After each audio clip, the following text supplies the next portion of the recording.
For more than 100 years, the game's finest pitchers have carved their names in the record books with over 300 victories. The likes of Young, Johnson, Mathewson, Spawn, Carlton, Perry, and Ryan have entertained fans en route to Hall of Fame careers. Tonight, we bring you a matchup of two men who are members of the 300 Club and locks for Cooperstown. Greg Maddux and Roger Clemens make a historic appearance tonight on FSN Houston.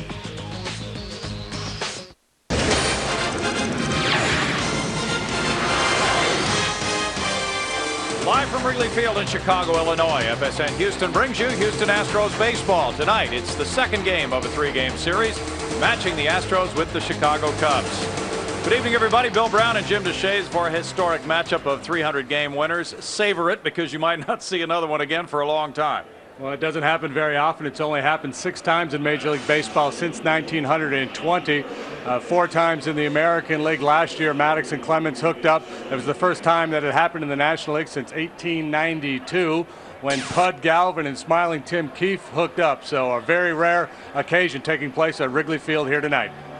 Tim Keefe with 342 wins. Roger Clemens is in that neighborhood. So coming up, this is a matchup of the Titans of today's game. Ironically, both come into this game with losing records, looking to turn things around. Clemens is 1-3. He's beaten the Cubs for his only win. Maddux is 7-10. Longtime foe of the Astros. The matchup is next.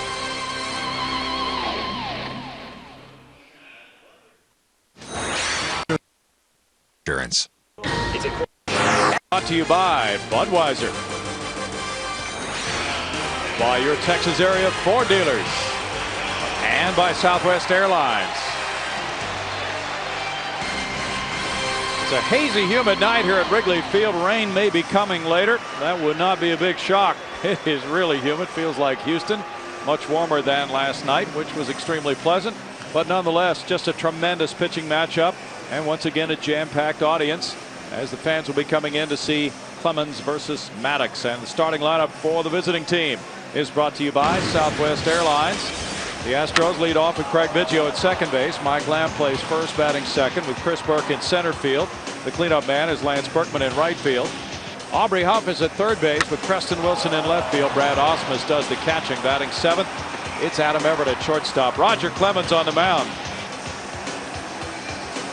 And the Rico scouting report tells us more about the right-hander who is 40 years old, Greg Maddux. Yeah, you talk to the hitters, and that's all they'll tell you about Greg Maddux. He has great movement and tremendous location. His fastball, if it's clocked above 85 miles an hour tonight, it'll only happen a handful of times. His fastball will hover 83, 84.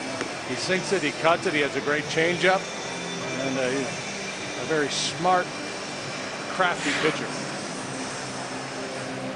A pitcher who has won 7 and lost 10 this season. And in his career, he is 26-13 against the Astros. So this audience coming out to see Maddux, a longtime Chicago Cub who has won 131 games as a Cub. This could potentially be his last start at home. There are some trade winds blowing. Larry Vanover will work the plate tonight, with Paul Nauert at first base, Chris Cuccione at second, and Charlie Relaford at third. Weather could be a major factor. 84 degrees, humidity 70%. Winds in from center at 9.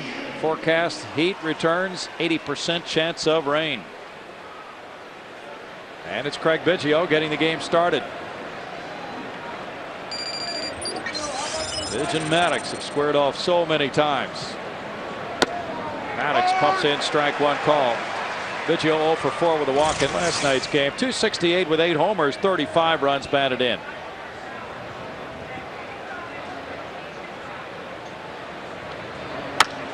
Biggio with a fly ball, deep left center field, going back Angel Pagan. Biggio has a leadoff homer, and the all-time National League leader adds to his total and gives the Astros a 1-0 lead. How about that for a start? 49 career leadoff homers for Craig Biggio, second in Major League history only to Rickey Henderson. That's just Biggio's way of saying, hey, don't forget about me in this conversation about future Hall of Famers. Maddux in his prime at his best was an extreme ground ball pitcher, but he doesn't quite have the bite on his sinker anymore, and he doesn't get the ground balls the way he used to. 9 home runs this year for Biggio, and there's strike one call to Mike Lamb. Biggio makes it 1-0. Gets his 36th run batted in. That's his second hit of this road trip.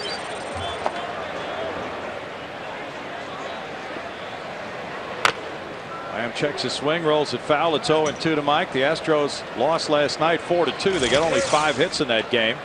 327 for Mike Lamb. 8 homers, 28 runs batted in. He was hitless last night.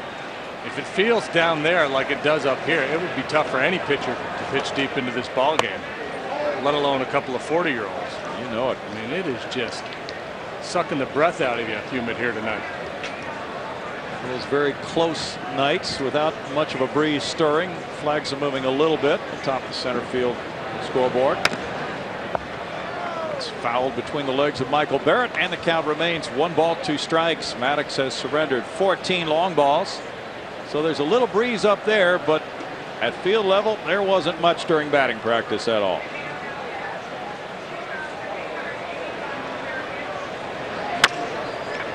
Maddux cuts it off, and the 15-time Gold Glove winner gets out number 1. He is really quick with the glove.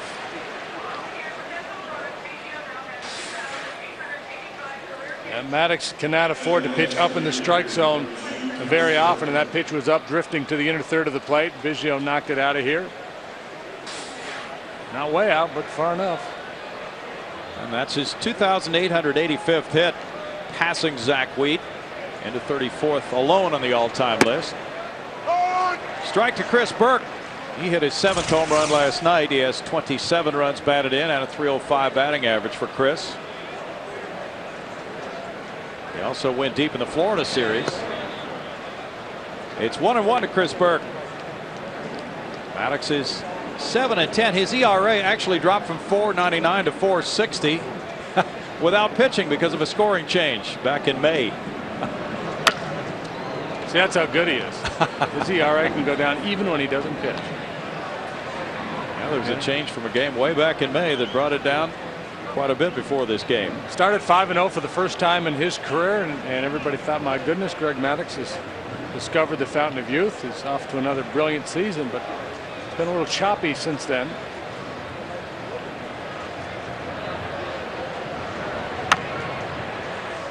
Roll foul by Chris Burke. Still a 1-2 count. Last outing for Maddux against the New York Mets 5 days ago brought a 6-3 loss. He gave up 8 hits and 6 runs, 5 of them earned in 7 innings. He's a strike throwing machine.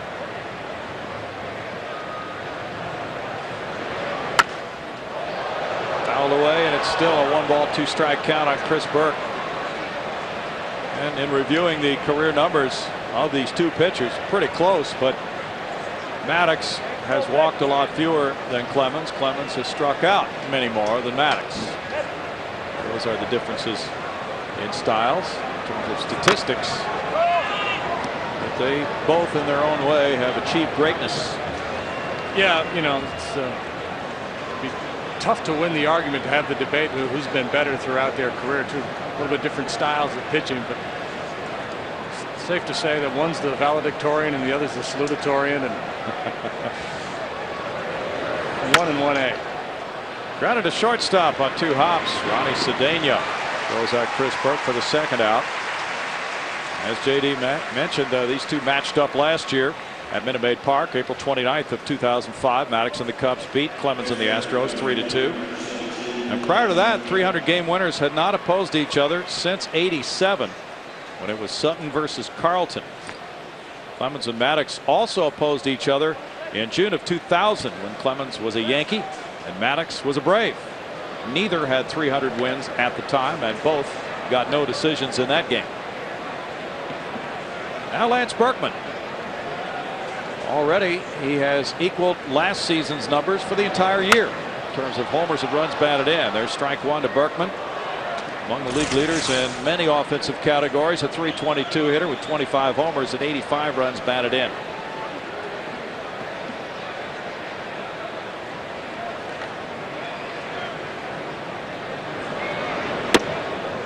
Maddux misses with a breaking pitch. It's 1 ball, 1 strike. 325 wins for Greg and a 3.09 ERA. A lot of Astros fans are here. 1 ball, 2 strikes. If there had been unlimited tickets, they probably could have filled Soldier Field with this matchup tonight, JD. Yeah, I would think a lot of folks changed their plans, even with the somewhat sketchy weather forecast, to come out and see these 2 guys. Smashed on a line to left center. Juan Pierre breaks for it. It's a hit. And Berkman is on with a second hit of the inning. Just judging by the way Pierre went after that ball in the flight of it, I think that was about 120-mile-an-hour knuckleball he hit out there to Pierre. It was cracked right on the nose. Right on the screws, and I think this thing is knuckling. He's twisting this way and that. Pierre kind of gets caught in between and then retreats and handles it on a big hop. Better safe than sorry with 2 outs. If you leave your feet to try to make that play and it goes to the wall, it's a double or a triple. Berkman, who rode home on an Aubrey Huff triple in the 4th inning last night, is at first, and Huff is taking strike 1. 1 homer, 4 runs batted in for Aubrey for the Astros at a .263 average after that 1-for-3 night last night. But after Aubrey's triple, the Astros stranded him at third. He reached third with nobody out in the 4th inning. And that made it 1-0 Houston, but the Cubs responded with 3 in the 4th, and they were off to a 4-2 win.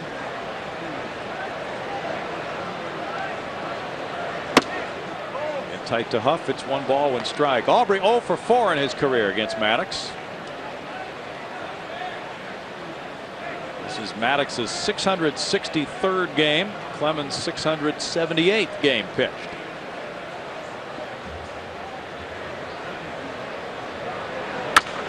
Bouncer to second. On 2 hops for Ryan Theriot. And it's 1 run, 2 hits, and a man left for the Astros. Biggio with another leadoff homer. 49 for his career. Makes it 1-0 Houston in the 1st.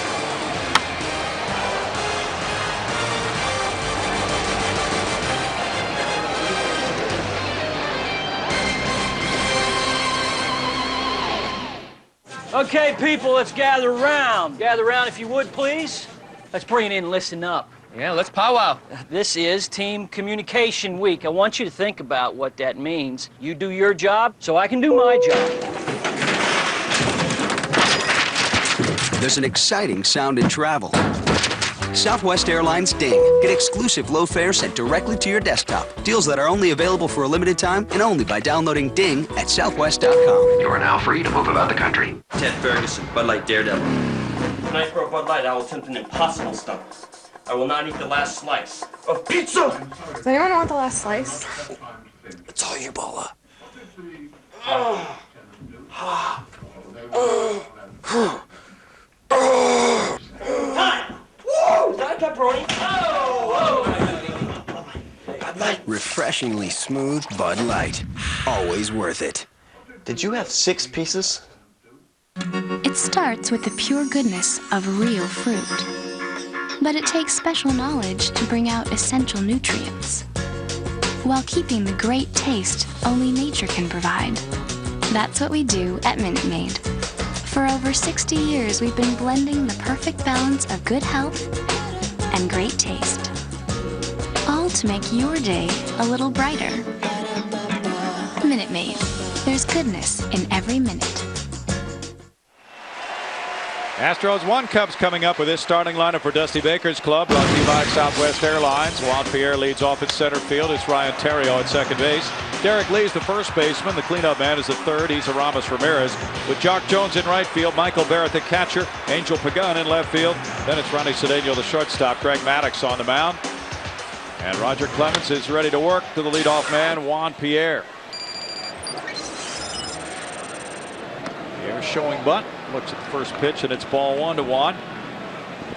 Batting average has climbed to .275. He has 1 homer and 16 runs batted in. He's been on a recent surge.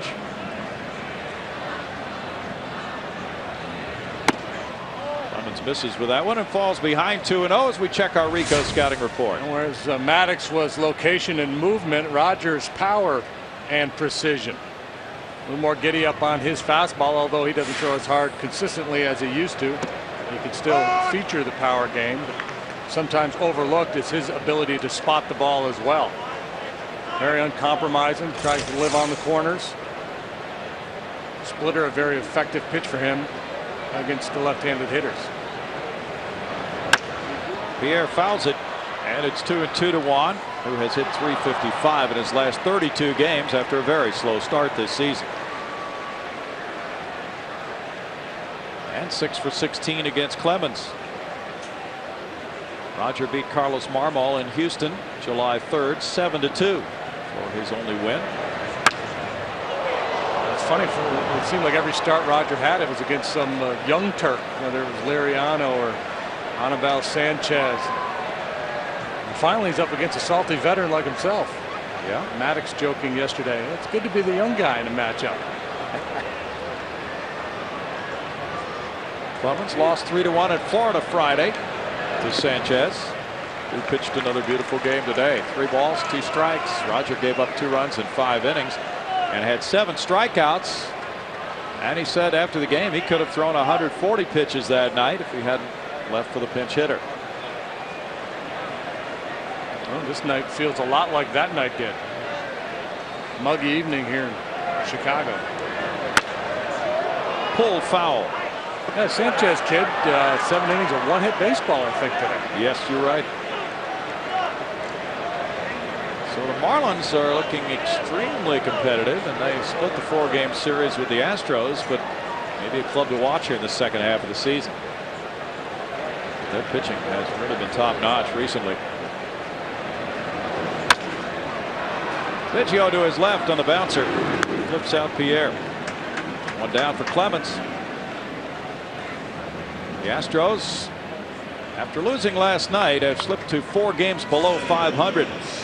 That ties their low watermark of the season. They're 7.5 games behind St. Louis. They're 2-3 on this road trip.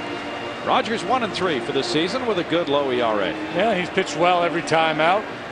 Been competitive in each of his starts. This is start number 6 for him. He's not had much run support, but what new? Yeah. Ryan Theriot looks at it. It's strike 1. Theriot was just recalled from AAA Iowa prior to the game July 14th against the Mets. He's hit .250 in just 8 at-bats. This is his second stint with the Cubs this season. Had a 2-hit game against the Mets July 15th. And he punches the slider foul.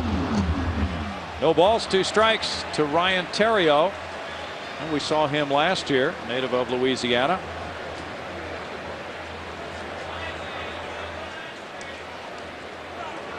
Theriot's 26. He had 13 at-bats with the Cubs last season. Cubs drafted him in the 3rd round in 2003. Clemens pounds it in and gets strike 3 call on Theriot. 2 outs.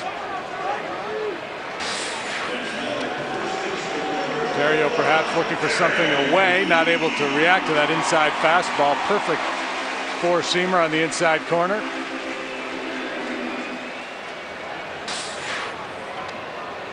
Now it's lanky Derek Lee, still trying to find that top form of last year. He missed 2 months with a broken right wrist. There's strike 1 to Lee. .273 average, 4 homers, 14 runs batted in for D. Lee. 0 for 4 last night.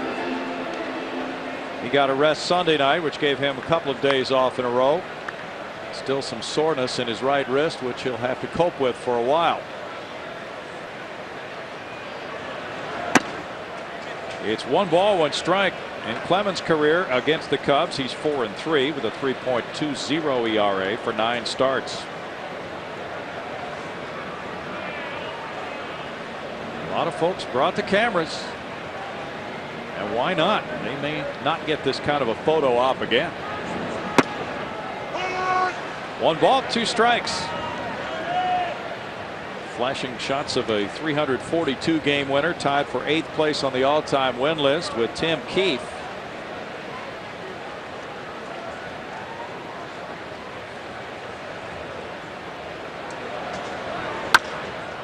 That's punch foul, and it's still a 1 ball, 2 strike count. And what an opportunity for the fans here tonight to see these 2 guys oppose each other.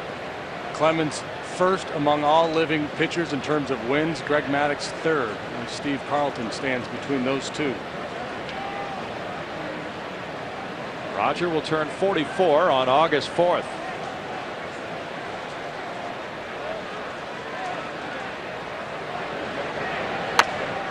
And it's fouled as Lee continues the battle at 1 ball, 2 strikes. The Cubs are leading in the National League in ERA since the All-Star break, 3.50. The Astros are second, 3.64. Chicago currently 20 games under 500 at 36 and 56, 15.5 behind the front-running Cardinals.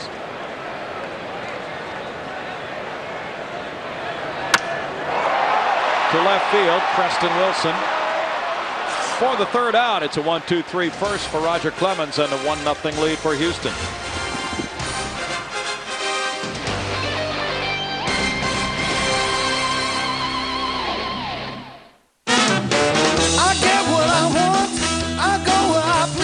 It's here and it's big. The Ford Model Year Clearance. And that works for me.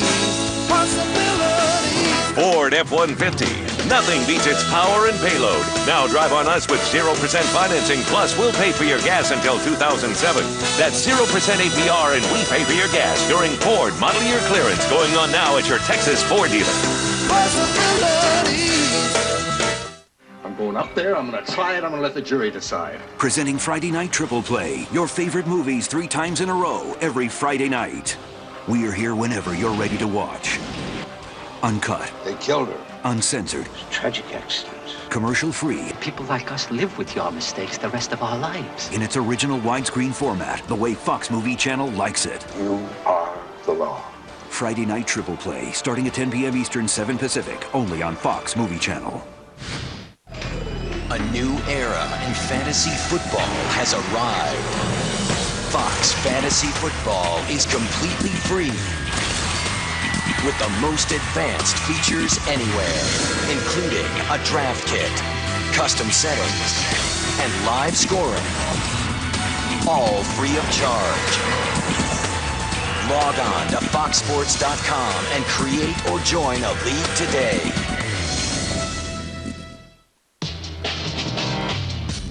You're watching FSN Houston. Astros 1, Cubs nothing after 1. Our Corona miles away facts. Shows you the first batter ever faced by Roger Clemens was Brett Butler of Cleveland in May of '84. Greg Maddux faced Craig Reynolds as his first batter faced in September of '86. Ground out in the 18th inning. Preston Wilson leads it off in the 2nd. He takes strike 1. Maddux threw 21 pitches in the 1st. Wilson at 277 has 8 homers. He's driven in 48. 0 for 4 last night.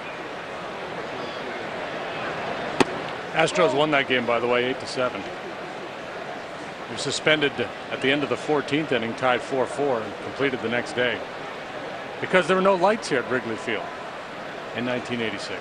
Yeah. 1 ball, 2 strikes. You remember that one? I remember the suspended game. I remember having to play 2 the next day, you know, the remainder of that game and then the regular game. Great ballpark, historic, and averaging 39,000 plus. 2 balls, 2 strikes. Some changes were made over the winter prior to this season, with some more seating added in the bleacher area. Preston Wilson among the road batting average leaders, 325. Grounds back to Maddux, who has an uncanny knack of inducing ground balls up the middle and fielding a lot of them himself. The sinker ball pitchers like Maddux usually get plenty of opportunities, and what separates him from a lot of guys is that he finishes in such a solid fielding position square to home plate, and then factor in the reflexes and all the other skills that he has. He's been arguably the best fielding pitcher maybe of all time. He and Jim Cott might share that. Brad Ausmus. Line drive right center field. He's been doing that on this road trip. He owns Maddux. Well, 326 lifetime before that single.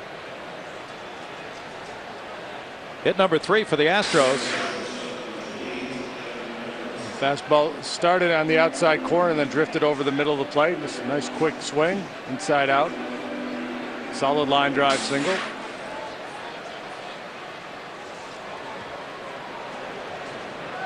Now it's Adam Everett. And like Brad, he's had some good games on this road trip. His batting average up a few points.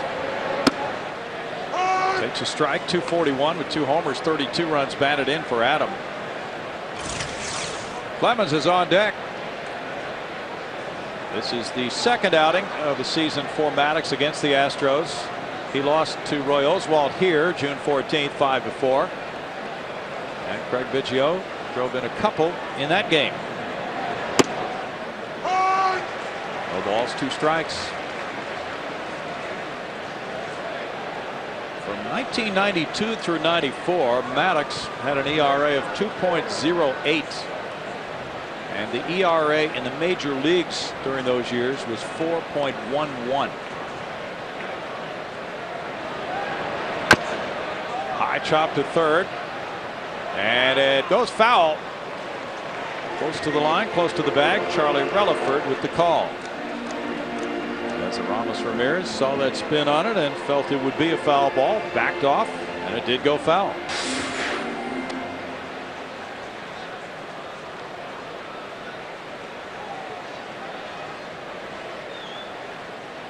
It was close. Yeah. The ball had a lot of spin on it, and Ramirez got lucky. It's a tough call. He wisely moved his body out of the way so Relaford could get a clear look at it. Tap foul. And Maddux has won 4 Cy Young awards. They came in order: 92, 3, 4, and 5. Twice he was unanimous selection for the Cy Young award.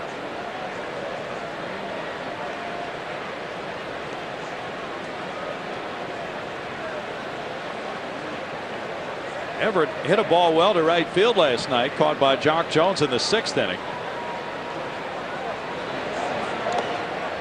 There's the stop by Michael Barrett, and it's 1 ball, 2 strikes. As JD mentioned, Maddux came tearing out of the gate this year, 5-0 with a 1.35 ERA and 5 starts in April.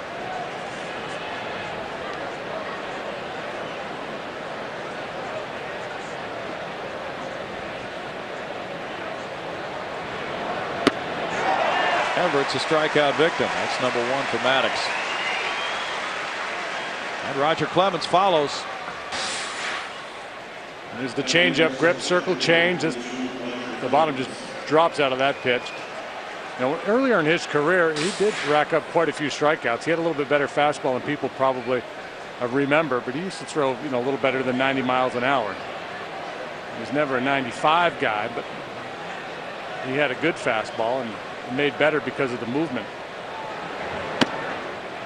Clemens looks at it, and it's ball 1 to Roger, who is 0 for 2 in the hitting department this season. Greg several times flirted with the 200 strikeout mark, and he was at 204 in '98. 190s on several other occasions. 1 ball, 1 strike. He threw strike 1 to every hitter in the game until Roger Clemens came up and got behind the rocket. Go figure.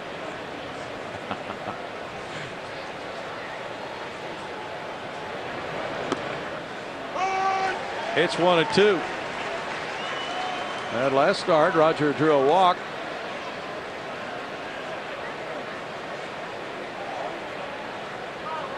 Craig Biggio on deck.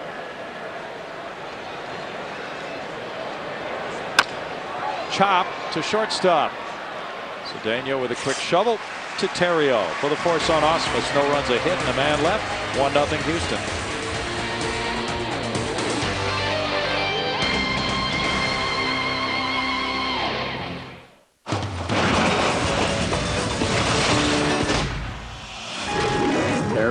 When it's time to make a change. I left the coffee pot on again, didn't I?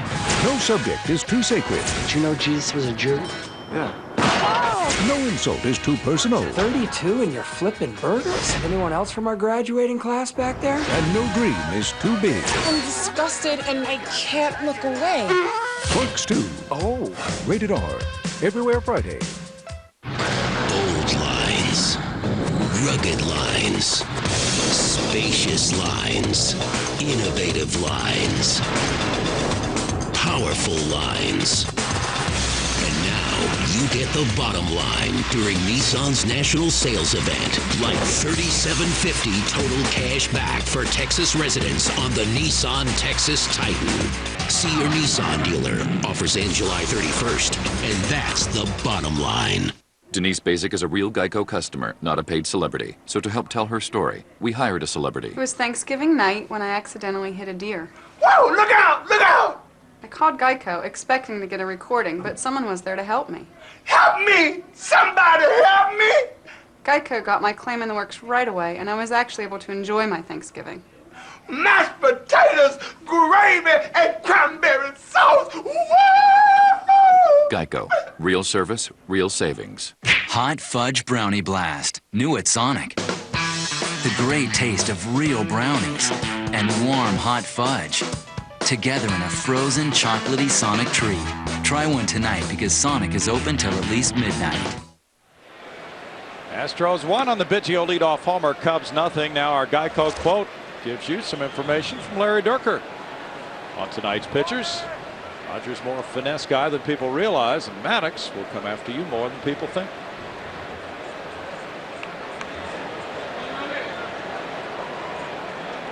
It's Aramis Ramirez in to start the home second inning. And we've seen that from Roger time and time again, his unwillingness to give in to the middle of the strike zone. Nolan Ryan was that way too. Didn't want to throw the ball right down the middle, and that's the situation called for. He was always trying to make a pitcher's pitch.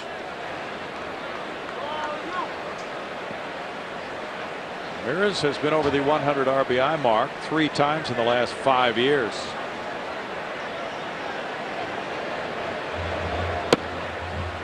It's 1-1.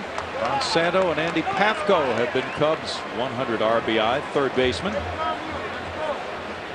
And Ramirez is the third in the history of Chicago to have 100 runs batted in playing third base.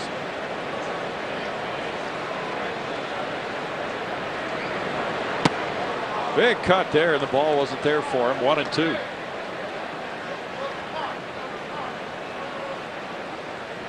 In 70 starts as an Astro, Roger is 32-15 with an ERA of 2.46.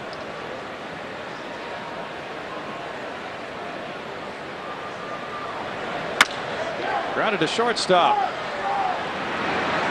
Adam Everett throws him out. He did the Astros a favor trying to pull that pitch high and away, and it's out number 1. And Roger started at Florida. He was throwing a lot of fastballs that were cutting away from the right-handed hitters. I don't know if he's throwing a cut fastball per se, or just the way it's coming out of his hand, but that's what happened there with Ramirez. A little late movement out away from the barrel. Got him down on the end of the bat. Smart pitchers will take advantage of the greedy nature of the hitters. Guys looking to juice the ball, looking for something he can get out in front of and pull, and throw him something moving away, and oftentimes you'll get a weak ground ball or pop up. Ball 1 to Jock Jones, who's found his stride. There's a Longhorn. The great Longhorn softball pitcher Kat Osterman is here tonight. She was down on the field for batting practice. They just won the softball World Cup. Well, we have a lot of strikeout pitchers here tonight. 2 balls, no strikes. Jones 250 against Clemens, including a homer. He's hit .345 in his last 16 games. Lines it toward the right field corner. Berkman cuts it off. Jones heads for second. Biggio wouldn't have had a shot at him. Jones has a double.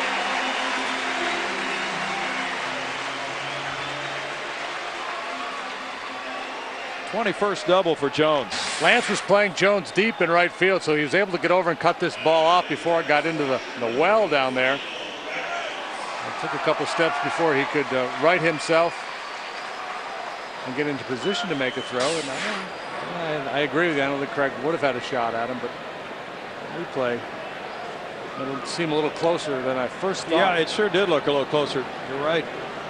On that replay, it looked like maybe he could have had it. Well, made it close. 332 for Michael Barrett. I'm not sure you want to cut that ball. It might have been on line. Good point. Barrett looks at ball one. 3-game hitting streak for Barrett, and Dusty Baker was hailed in the newspaper today for promoting Barrett to the number 2 spot in the lineup for the first time this season last night. Barrett responded with 2 hits, an RBI, and a run scored against Roy Oswalt.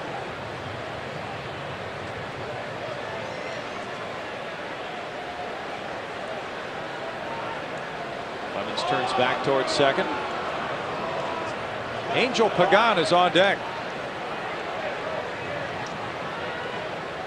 Astros starting pitchers have brought down their ERA here since the All-Star break with 7 quality starts in the last 11 games. 1 ball, 1 strike. Astros starters for the year have an ERA of 4.43. That's good for 6th best in the league. Of course, last year there were lights out. They're showing some tendencies to be consistent, though, now that Clemens has joined the rotation. Brandon Backey comes back this weekend. Roy Oswalt a little frustrated with yesterday's ball game. They gave up that home run. The club has not been scoring runs for him, and you can understand feeling defeated as he did at the time. But that's something these pitchers are going to have to battle through, because if the hitters don't come around, the pitchers are going to be the ones that are going to have to carry him to the promised land. Biggio position right there where Barrett hits the grounder. We're out number 2, Jones to third.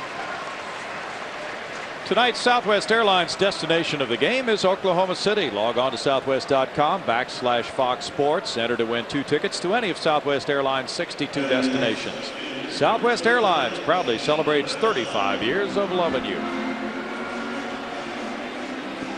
Angel Pagan's the batter. Pagan getting this opportunity to start tonight in left field, a switch hitting outfielder who can further his cause for more playing time if he does well, one would suppose. He spent some time on the disabled list with a left hamstring strain in mid-April. Was activated at the end of June. .255 with 3 homers for Angel Pagan and 6 runs batted in. Switch hitter, all 3 of his home runs have come from this side of the plate. He shows bunt, and that brings in Aubrey Huff. It's ball 1. Pagan's had 47 at bats with the Cubs.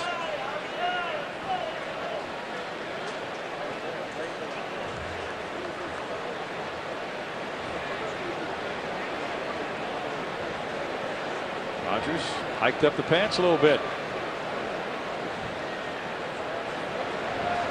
Has he? How's he normally wear them? I don't know. I thought he wore them a little lower than that. Maybe I'm wrong. 2 balls, no strikes. Murphy Brown thinks he hasn't pulled up a little bit higher tonight. Yeah, he's going old school, though. He's got him bloused. You see the way he's got him rolled Yeah. under? That's called blousing your pants. When I was a Yankee minor leaguer, that was a rule. Maybe it's maybe Yankee minor leagues had a lot of rules. You had to blouse your pants. You had to show so much blue. Really? Yeah. So maybe it's the deference to Wrigley Field and the historic matchup with he and Greg Maddux going old school. No deference there. No old school from Ronnie Cedeno. Going Pud Galvin. Pagan takes a walk. 2 on for Cedeno now.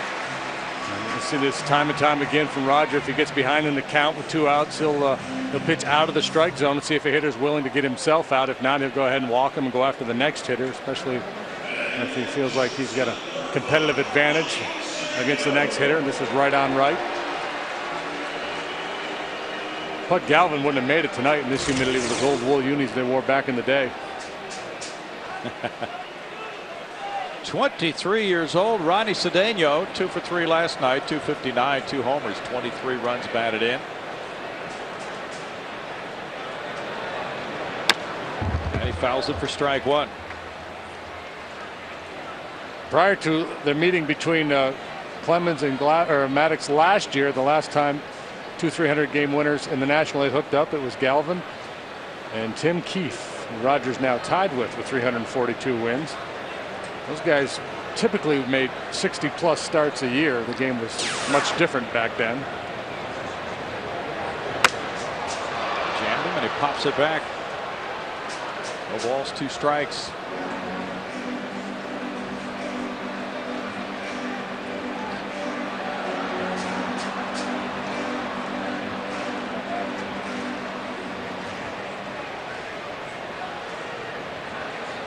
Pagan's a speedy guy. Wouldn't be a bad time to try to steal a base. If you get thrown out to start the next inning with your 8-hole hitter as opposed to the pitcher, got a better chance to build an inning that way.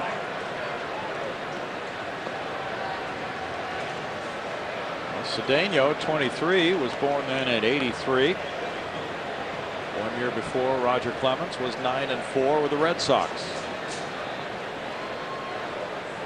That was the year Roger was drafted in the first round by Boston. Time called. As you saw on the rooftops across the streets, not only is this ballpark packed, but the neighborhood is packed with viewers.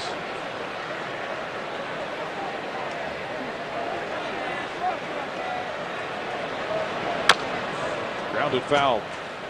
Cubs have the worst home record in baseball, but despite that, the fans continue to jam this place. They're averaging better than 39,000 a game. I don't know if they count those folks or not. No. Don't they have some kind of an agreement? They get part of the revenue, but they're not counted in the ballpark attendance. Yeah. Okay. Cubs have made a coaching change for the next few days. At third base, Chris Spire is leaving the club for the next several days to handle personal business. Sonny Jackson, the former Astro, is in uniform, and he's joined the coaching staff for tonight's game. And Juan Lopez has moved from bullpen coach to third base coach for tonight's game, replacing Chris Spire at third. And tomorrow, AAA Iowa manager Mike Quade will join the club and assume third base coaching duties until Spire comes back. And we're hearing tonight that Quade, a longtime minor league manager, is rumored to be in line as the Cubs' next skipper if they make a change. But then so is Lou Piniella, and so are others. Hot shot goes foul. And the general manager, Jim Hendry, has made it clear that that was not a date over the All-Star break by which he would decide that Dusty Baker would either continue for the rest of the year or not continue.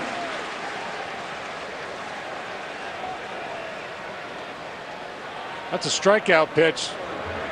Trying to throw that splitter down in the dirt, and Cedeno able to get good wood on it. Maddux is on deck.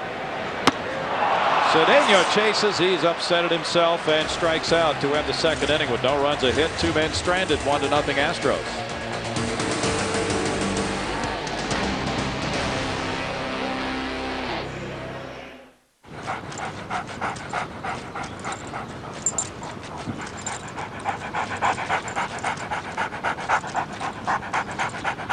We go nonstop too. Introducing Southwest Airlines' new nonstop service from Houston Hobby to Denver. Just $79 one way with a 21-day advance purchase. You are now free to move about the country. This man has a load on his mind. A 27-foot rig and a whole lot of cargo. The truck for the job, not a Ford or a Chevy. With 313 foot-pounds of torque, his choice is Toyota Tundra. Get yours now during the best of the best summer sales drive. Nothing stops a Tundra. Pocket $2,000 cash on a new 06 Tundra or choose 0 APR. Lease the double cab for $269 a month for 36 months with $12.99 due. Toyota, moving forward. This time I'm gonna be KG. All right, I'm D-Wade. 2, 1. All day, baby, all day. What? Ready, Mississippi. 2 Mississippi. Yeah, that's what I'm talking about, baby. I'll tell you what's coming, and you still won't hit it. Bring it then. Why don't you try it underhand? Want to keep the game going? Gatorade. Ready to lose again? Shut your big head up. Is it in you? You're watching FSN Houston, where Astros fans come first. It's 1-0 in this historic matchup of 300 game winners. Brad Lidge is a great student of baseball history. We asked him to anticipate this matchup tonight. Two of the all-time studs going tonight, and you know, it's funny, we obviously we're always watching the game, but sometimes we're watching a little more closely than other times, and this is one of those games where you watch every single pitch because you just don't know when you'll ever get an opportunity to see these guys work again, and especially against each other. So you know, we're going to be locked in on every pitch and just take advantage of a really fun game to watch. We got some great seats right down there in the bullpen too, so we're doing pretty good. Yes, those are great seats. Fernando Nieve, Wandy Rodriguez, Stretch Suba, Trevor Miller. Watching Greg Maddux throw to Craig Biggio, and he delivers strike one. Biggio hit the second pitch by Maddux for a home run. And that was the 33rd career homer for him against the Cubs. Second against Maddux. Third baseman Ramirez close to the bag. Biggio to center field. Pierre puts it away, one down. The Astros 7-3 against the Cubs this season. Tomorrow there's an afternoon game. We're on the air at 1 o'clock. And that's the final game for the Astros at Wrigley Field this season. The Cubs have 3 games left at Minute Maid Park. The Astros need one more win to clinch the season series against the Cubs this season. Mike Lamb. There's good movement to the outside corner. Strike one on Mike. White Sox are leading 2-1 at Detroit. They're in the bottom of the 6th inning. White Sox winning last night. 1 ball, 1 strike. Joe Crede hit his 19th homer. Juan Uribe, number 12 for Chicago.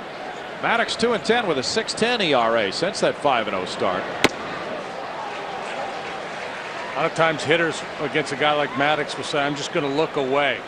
I'll give him the inside corner, and I'll just try to protect against the two-seamer moving away, and I'll stay back on the changeup, especially for the left-handed hitters. One of the other things the hitters say is don't try to think with Maddux, because if you try to think along with him, you just get beat. And he has the uncanny ability to get you to swing at balls out of the strike zone, and then you'll sit there thinking he's going to tease me, and he'll throw it right down the middle, and you don't pull the trigger. Tap to shortstop. Cedeno gets Lamb, 2 outs. And we've told the story several times, but Dick Pohl was telling it a few days ago about the time Maddux was pitching for the Braves and Bobby Cox. He was in a jam. Bobby went to the mound and said, well, Greg, you need to get out of this, or otherwise I need to make a change, something to that effect. And Greg said, well, I'm going to get this batter to pop to third on the second pitch. And he did. But he said it's going to be a foul ball. And the ball wasn't foul, so he got back to the bench, and Bobby Cox said, I thought you said foul ball. Strike to Chris Berg. That's called being in the zone.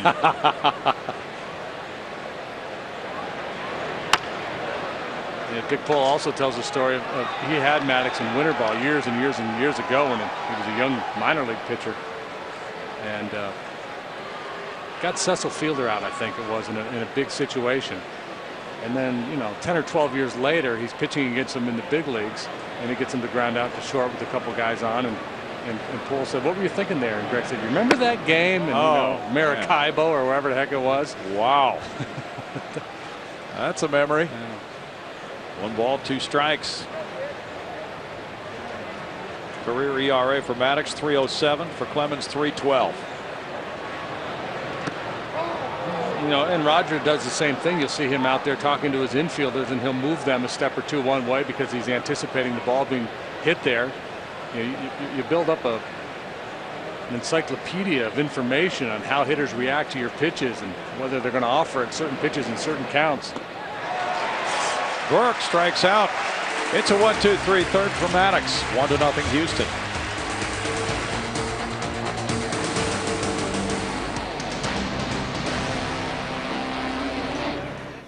Intelligent key technology that knows you.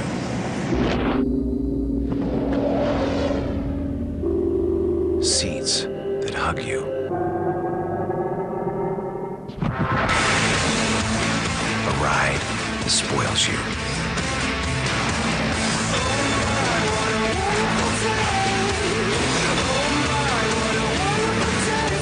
next Nissan Maxima. Part of the next generation of Nissan thinking. Critics are raving about Clerks 2. I'm disgusted and I can't look away. It's the funniest movie since Wedding Crashers. Who's want to see something like that? 4 stars. Did you know Jesus was a Jew? Yeah. Oh! Clerks 2 rated R everywhere Friday. The new AT&T gives you a combination of super fast internet with a choice of speeds to fit you, and at a better price than the same old cable. Get started with Express, a true high-speed connection for just $12.99 a month. Or step up to Pro, up to twice the speed for just $5 more. Or download movies and play online games with Elite, our fastest service ever. Plus, switch now from cable to any of our speed choices, and we'll give you 3 months free. The new AT&T, your world, delivered.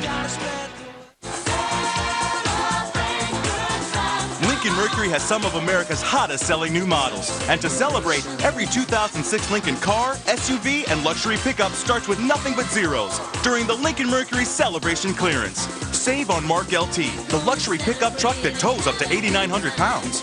With 0% financing, 0 maintenance, and 0 gas until 2007. Or lease one for $399 a month. During the Lincoln Mercury Celebration Clearance. On the second pitch of the game, Craig Biggio hit a homer. It's the Astros 1, the Cubs nothing. Coming up later on the Toyota Truck Game Break, find out the latest news about your Houston Astros in the middle of the 7th here on FSN Houston. From Wrigley Field, Chicago. Greg Maddux leads it off for the home 3rd inning. They strike 1 to Maddux, who has 4 hits and 36 at bats.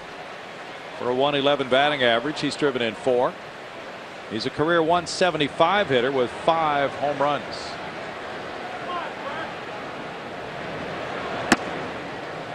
It's 1 ball, 1 strike to Maddux, who's from Las Vegas. There's been speculation that perhaps a team like the Dodgers might entice him.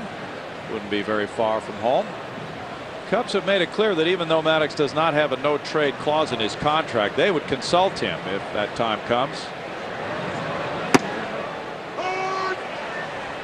1 ball and 2 strikes. There's also been speculation that perhaps Milwaukee, slightly to the north, might come calling for Greg's services with his brother Mike, the pitching coach there.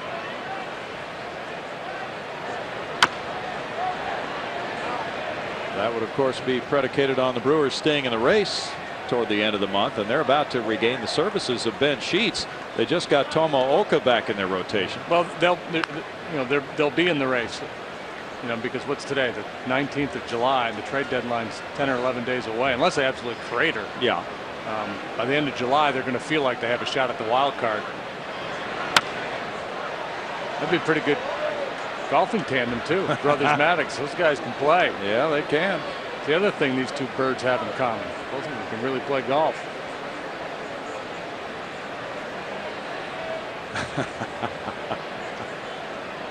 The hybrids of uniforms you see in the stands are something else.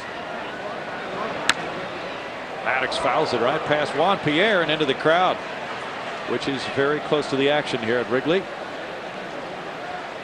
With that low brick wall. We talk so much about pitch counts and how young pitchers are taken care of, and there's so much concern about their arms. And Roger Clemens' first year with the Red Sox, in 20 starts, he had 5 complete games. Line to center, Burke over. 1 out. 5 complete games would probably lead the league this year. Yeah. He completed 10 games in '86, 18 games in '87, pitching 281 innings that year. Talk about a horse. Both these guys have been so durable, hardly ever missing a start. Juan Pierre grounded out to second in the 1st inning.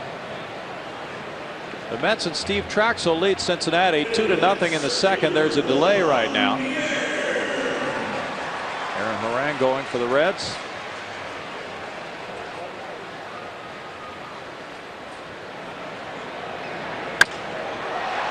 Burke in center, goes back on this one to the warning track on a deep drive by Pierre for the 2nd out. Pierre doesn't get many center fielders running backwards. But he gets pretty good extension on that pitch. Chris tracks it down just a couple steps shy of the ivy.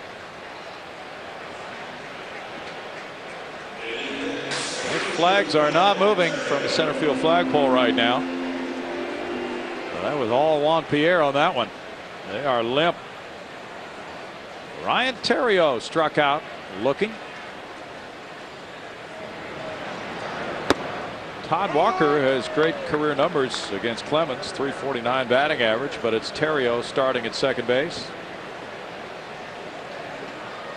Defensive aspect of it had to come into play for Dusty Baker. Todd Walker made a couple critical errors here Sunday night when the Cubs got thumped by the Mets, and Walker was being booed. People ended up throwing a bunch of trash on the field during that game.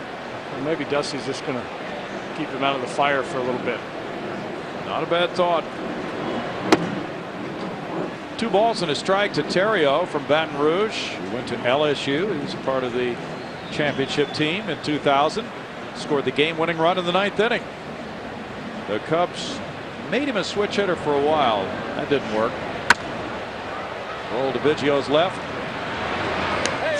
And he flips over to Mike Lamb for a 1-2-3 third to preserve the Astros 1-0 lead.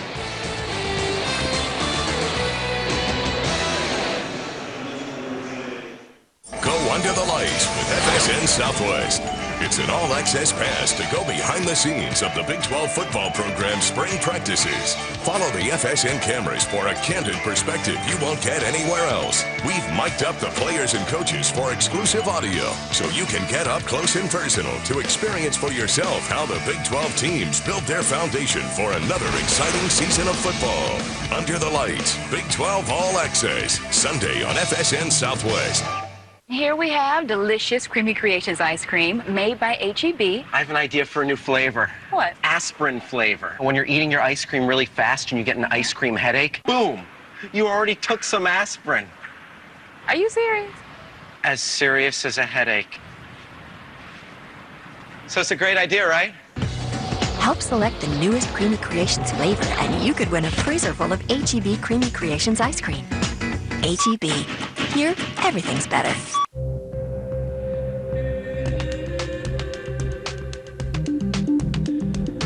For design to be truly inspired, it must be more than just artful. It must perform beautifully too. Test drive the 298 horsepower Infiniti G35 sedan at the Infiniti Limited Engagement Summer Event. But don't wait too long. The Infiniti Limited Engagement ends July 31st. Tonight's Houston Astros baseball game on FSN Houston is being brought to you by your Texas area Ford dealers, by Aflac, and by Rico. Welcome back into historic Wrigley Field in Chicago, the scene of so many great baseball games, so many outstanding players down through the years. And yet tonight's matchup a rarity, 300 game winners. It's 1-0 Houston on the leadoff homer by Craig Biggio in the first inning. Greg Maddux faces Berkman, Huff, and Wilson here in the 4th. Lance singled to left center field on a 1-2 count in the first inning. Well, both these pitchers tonight going strong. Maddux at 40 and Clemens at 43. There's ball 1, so it's hard to tell if they would be around to face each other again. If the matchups would work out that way. Might happen again when the Cubs come into Houston in August. Maddux could be with another team. 2 balls, no strikes. Maddux has made no secret about the fact that he'd like to keep pitching beyond this year. He's pitching well tonight. It's not quite as well as his mound opponent. Cedeno moves to his right. 1 out. The interesting thing about Greg Maddux, here's a guy that'll walk into the Hall of Fame 5 years after he finally takes the spikes off. Obviously first ballot. He probably would not get drafted right now if he were to go to a tryout camp. Scouts would look at that radar gun, little right-hander throwing 84. Nah, I don't think so, son. You think you're more of the math professor type. Ball 1 to Aubrey Huff. Back in September of 1916, there was quite a matchup in this ballpark when it was called Weigman Park. Labor Day. And there was a move to drum up attendance for that matchup of the Cubs right-hander, three-finger Mordecai Brown, and the Reds right-hander, Christy Mathewson. They both agreed that would be their final start of their careers. High chop, Maddux over toward the bag. One unassisted. 2 outs. Hey, so I share something with Mordecai Three Fingers Brown and Christy Mathewson. You do? I made my last career start in this ballpark. Oh. Aflac trivia. Where was Jim DeShay's final start? Name the 8 pitchers who have won 3 or more Cy Young awards. Well, we certainly have 2 of them right here tonight. I know this question, so I'm going to take my name out of the competition. Well, you don't have to take your name out just because you know it. You're allowed to know it. Well, I'm not going to just rattle them off, and people are grinding away at home trying to figure them out. Okay. Be that way. Preston Wilson fouls it. No, he doesn't. He rolls it out, and Maddux knocks it down. Tosses to first base. It's a quick 4th inning. And it's 1-0 Houston.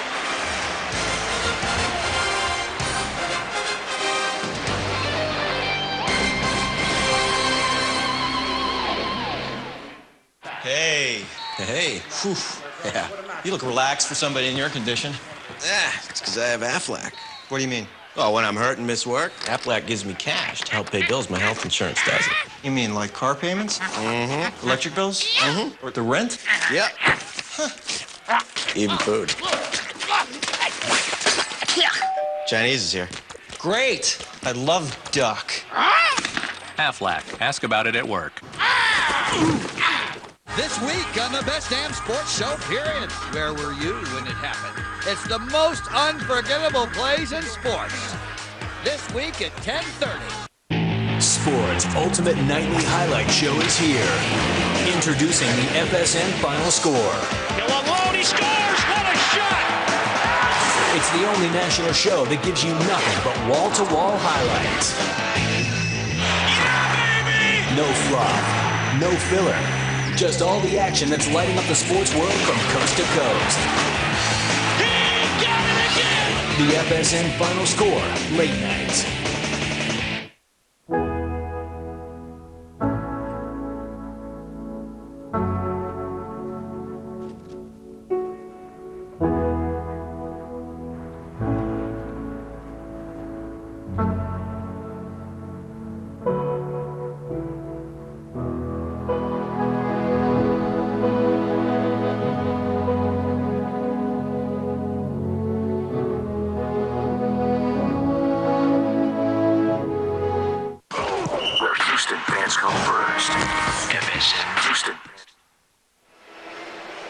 Aflac trivia time. The 8 pitchers who have won 3 or more Cy Young awards. Aflac! Clemens, Johnson, Carlton, Maddux, Martinez, Koufax, Palmer, and Seaver. Derek Lee's the batter in the last of the 4th inning with Aramis Ramirez on deck. Jock Jones due to bat 3rd. And there's ball 1 to Lee. Amazing that Cy Young never won that award. There's a good reason for that. He would have won a few. 2 balls, no strikes. Well, people are always researching things when it comes to great baseball players, aren't they? There's always going to be somebody who's trying to compare and think about who's greater, Maddux or Clemens. Back 2-1. It'd be a good topic for a debate, you know. It would be a very good topic for a debate. Debating team kind of thing. Well, one researcher went back through all of their starts in their careers, and he showed that Clemens has 12 more quality starts than Maddux, 447 to 435. But he's pitched the equivalent of 1 more full season. So Greg would have him in terms of percentage of quality starts. Yeah, but a big factor is all those years in the American League for Roger, facing lineups with the DH. That's a huge factor.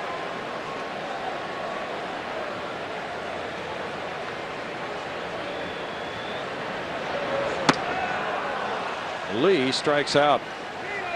Number 3. Our Texas Ford dealers league leaders will show you the Cy Young Award winners. Roger Clemens with 7, Randy Johnson has 5, then it's Maddux and Carlton with 4, Koufax, Martinez, Palmer, and Seaver with 3.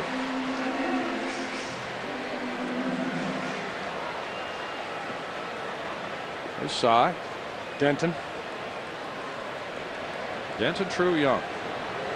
Ramos Ramirez. Oh, that's a tough pitch for strike 1, right on the corner. Home plate umpire Larry Vanover was asked about that call by Ramirez. Said, son, stand in there and hit. We got some Hall of Famers working tonight. Yeah. 1 hopper, Aubrey Huff.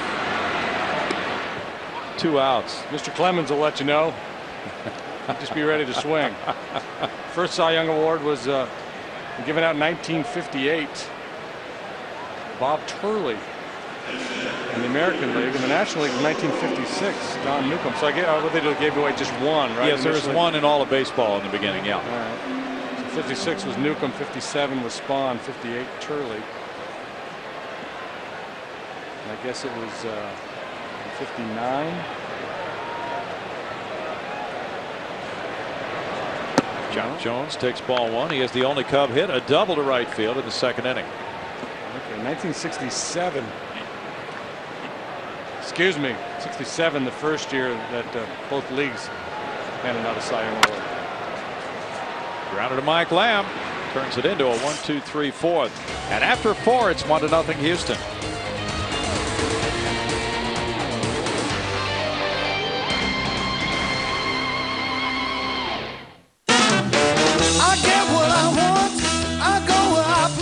It's here, and it's big. The Ford Model Year Clearance. And that works for me.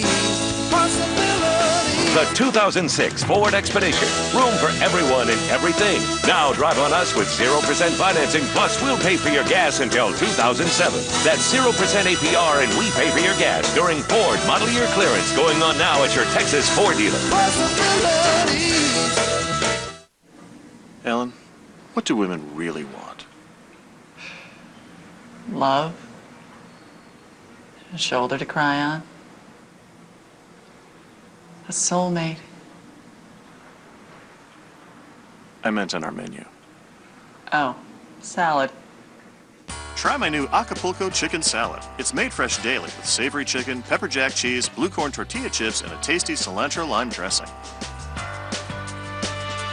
Old lines, rugged lines, spacious lines, innovative lines, powerful lines.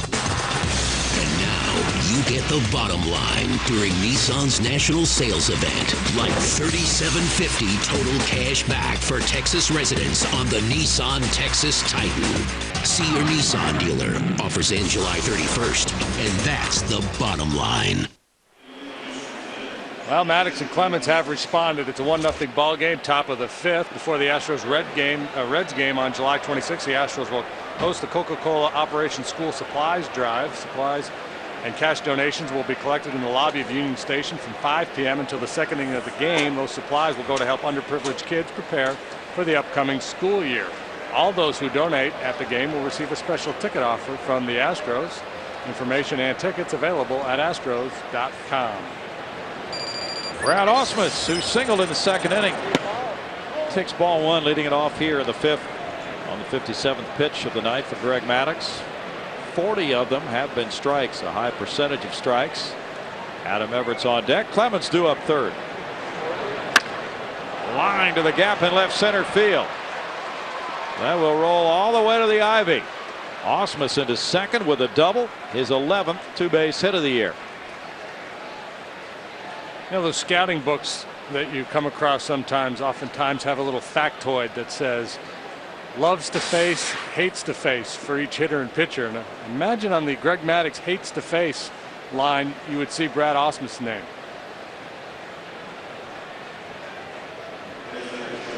He's tattooing Maddux tonight. 2 line drives. His 11th double. He's in scoring position to lead off the inning for Adam Everett, who struck out in the 2nd inning. Camera next door taking pictures of Ron Santo. We thought maybe we had lightning flashes here in the booth. Yeah, we did. It's not lightning, but it's one of those nights when it might be coming. 58 pitches. A lot of first pitch strikes. One hopper. Ramirez checks the runner. And Everett's retired. One out.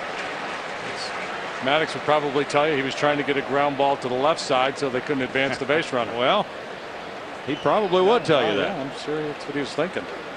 It's not just trying to fool hitters, it's trying to set them up to hit the ball where you want them to. Ground ball to the right side advances Brad, but that ground ball does not. Unproductive out. Well, he got that gloved hand out of there so he wouldn't have the collision with the base runner Everett. Clemens bounced into a force play to end the Astros second inning.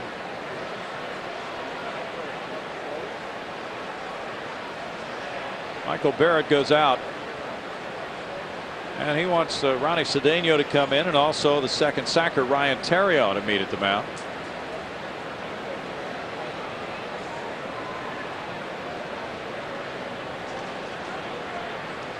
It's interesting because, you know, on most baseball teams, the pitchers are thought of as pitchers and not baseball players. And you just kind of follow direction. You know about pitching, but you don't get too involved in other aspects of the game. But with these guys, they're calling infielders in and kind of, here's what we're going to do. This is what we're going to try to do with this pitch. This is what I would like you to do. Bouncer back to Maddux. He doesn't need any fielders. 2 outs. That's the 4th play he has made. Our Coors Light Cold Blast was provided on the game's second pitch. As Craig Biggio hit home run number 9. The 49th leadoff homer of his career.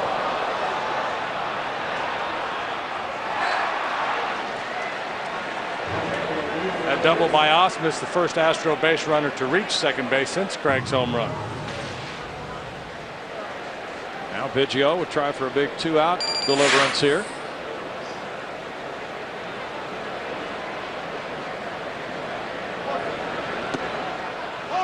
Maddux delivers strike 1.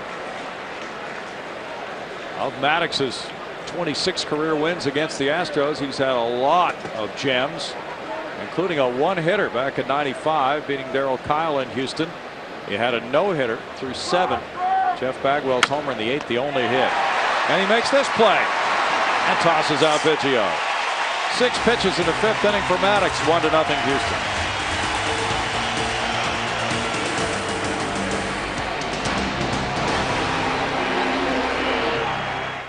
How are the stripers fighting at Lake Texoma? What about the bass at Lake Fork? We catch you up on all the latest fishing news and information on your Toyota Truck Outdoors Report this week. The Toyota Truck Outdoors Report on FSN Southwest. Thank you. How you doing? Oh, fine, thank you. 9, please.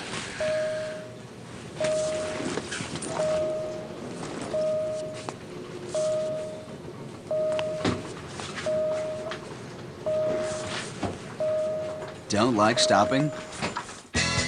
Fly Southwest Airlines nonstop from Houston Hobby for just $89 or $99 with our internet specials. Travel starts August 17th. You are now free to move about the country.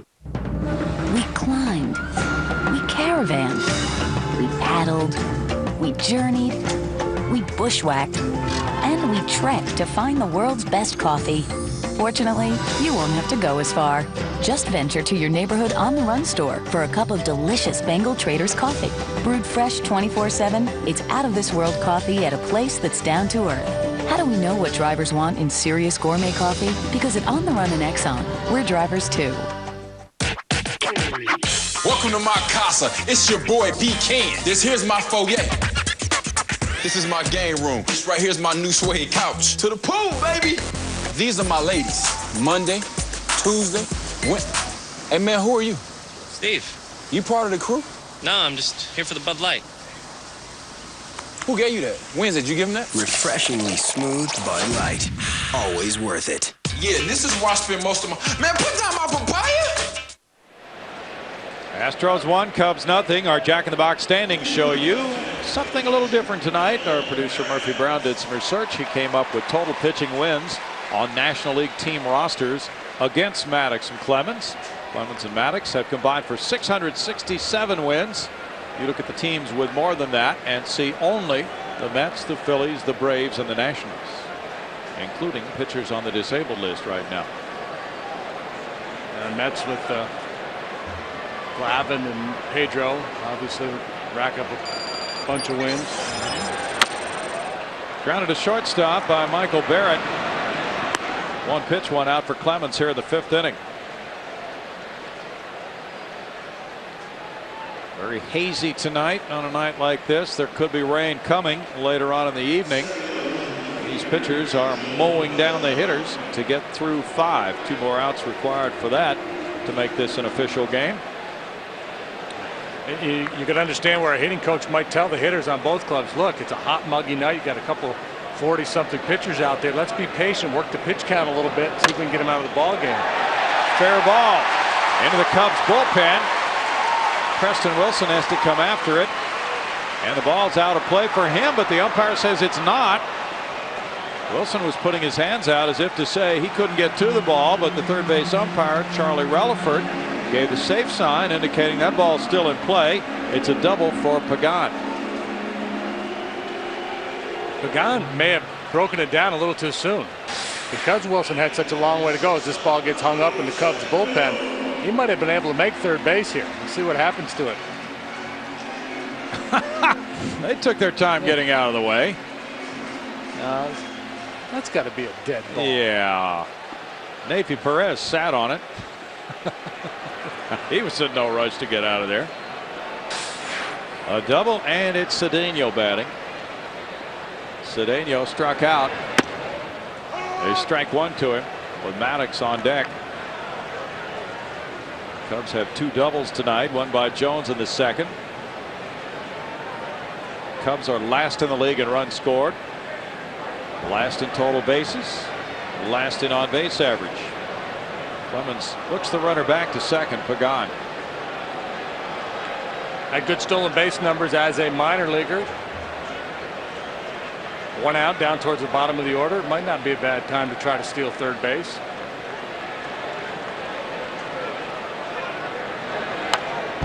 Fastball fouled, and it's 0-2. Clemens said of that last start in Florida Friday that they should have just started every hitter with a 3-2 count. We talked about before Pagan's hit. I was making the point that the hitters might have come into this game with a game plan of trying to work the count against these guys, but if you have that mindset against pitchers who are on top of their game, you're always hitting from behind in the count. It can be awfully tough. Rip, but foul. Still no balls, 2 strikes to Ronnie Cedeno. It seemed to me in that game in Miami, Roger didn't throw as many 2-seamers as we sometimes see. He's thrown a lot of fastballs with riding and cutting action, and those pitches get fouled off quite a bit, and that's why there were so many deep counts. I asked Brad Ausmus about that before the game today. I said, did Roger throw many of his sinking fastballs? And he said, he threw some. Couldn't remember if he threw a high percentage or not. I didn't see the movement that you usually see from his 2-seamer. Just off the plate, a good 0-2 pitch takes the count to 1 ball, 2 strikes. Run support has been an issue in Roger Clemens starts. Now he wants Ausmus to come out. Last year, Clemens got the 7th lowest run support in the National League, 4.17 runs per start. This year, lower, 3.22. Joe Garner waiting for his club's offense to explode.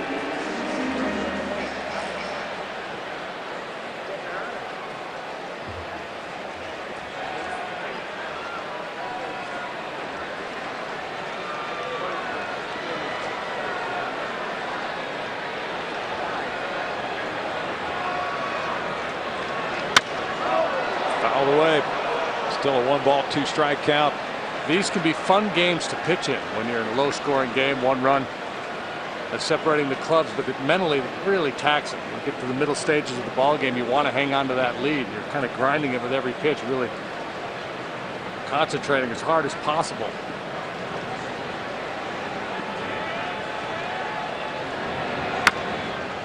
You get Great movement on that. You get a 3 or 4 run cushion. You can throw some, more aggressive fastball there. And just throw it in there, and hopefully he puts it in play. I'll get a quick out, and that'll allow me to pitch deeper into the ball game. But when you're nursing a 1-run lead, you tend to think about trying to make a perfect pitch just about every time. Must be quite a bit of rain in the Midwest. A couple of games delayed at Cincinnati and St. Louis. Atlanta and the Cardinals not yet underway because of that rain delay. Jason Shield scheduled to start for the Braves against 8-game winner Chris Carpenter. And so far we've been lucky here on this humid evening. Mets and Cincinnati were in the bottom of the second, 4-0 Mets. They've been in a rain delay since then. Punched him out last time with the shoulder high fastball. Cedeno does not walk much. He's kind of got him in swing mode here. He's trying to protect against everything. And Cedeno once again punches out on that high heater. Strikeout number 4. Sports Ultimate Nightly Highlight Show is here. Introducing the FSN Final Score. Every great highlight, every unforgettable moment, every night on FSN. It's the only national show that gives you nothing but wall-to-wall highlights. The FSN Final Score tonight at 10:30 p.m. on FSN Houston. 2 down, and it's Maddux batting. Ball 1 to Greg, who hit the fly ball to center field in the 3rd inning. Had a pretty good swing at it.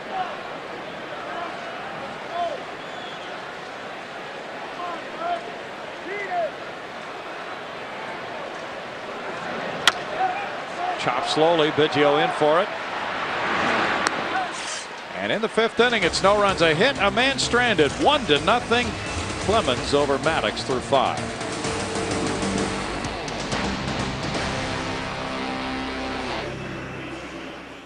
I get what I want, I go where I please. It's here, and it's big. The Ford Model Year Clearance. And that works for me. Possibility. It's the best Explorer ever. More power and uses less fuel. Now drive on us with 0% financing. Plus, we'll pay for your gas until 2007. That's 0% APR, and we pay for your gas during Ford Model Year Clearance going on now at your Texas Ford dealer.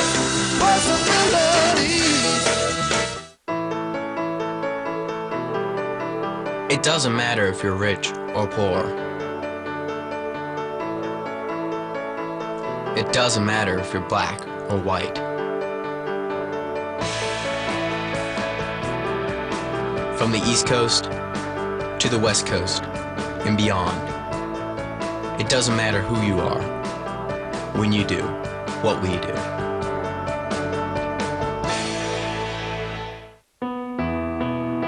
When Johnny comes marching home again, we'll pin a medal on his chest, pat him on the back, and move on with our lives. If you think our troops deserve more than that, make a donation to our scholarship fund. Help us give them a thank you that lasts longer than a few hurrahs.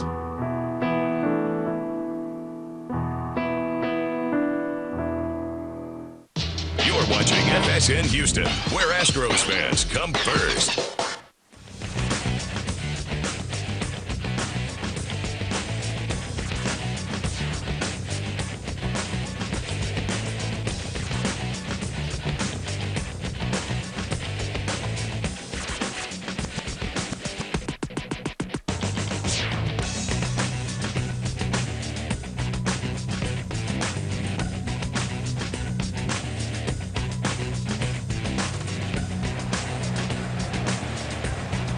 One to nothing Astros. Mike Lamb with strike 1 on him here in the 6th inning. Goes for that one and falls behind. No balls, 2 strikes. Mike is 0 for 2. Chris Burke is on deck. Lance Berkman due to bat 3rd.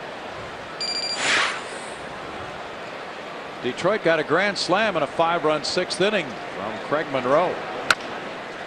Tapped over the mound. Terrio in. And the throw is offline. Safe at first. Terrio with the throw wide toward home plate pulled Lee off the bag. He was moving toward the 3rd base line. Didn't have much time to get a grip. The ball might have gotten in on him a little bit. It's ruled a base hit. Probably should have been an error. Big league second baseman ought to make that play. Yep. Lamb is 1 for 3 with the infield single, and Chris Burke will try to move him around. Burke 0 for 2 with a grounder to short, a strikeout. Now, Mike Lamb is not a base stealer, but Greg Maddux has been pretty easy to run on in his career, and because he does get so many ground balls, and he's getting a lot of them tonight, you might think about playing a little hit and run here to stay out of the double play.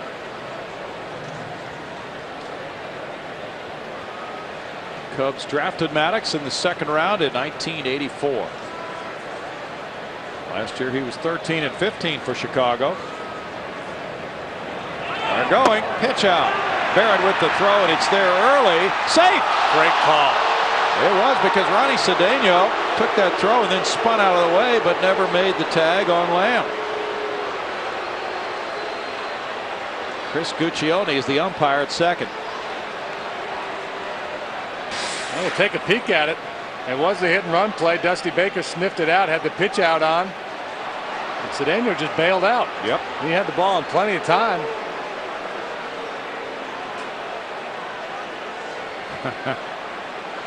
Well, he's credited with a stolen base, but you could see an error on that one on the shortstop. It's a stolen base for Lamb, and the bunt is fouled. 2 balls, 1 strike on Burke. So Lamb gets steal number 1 of this year, number 6 of his career.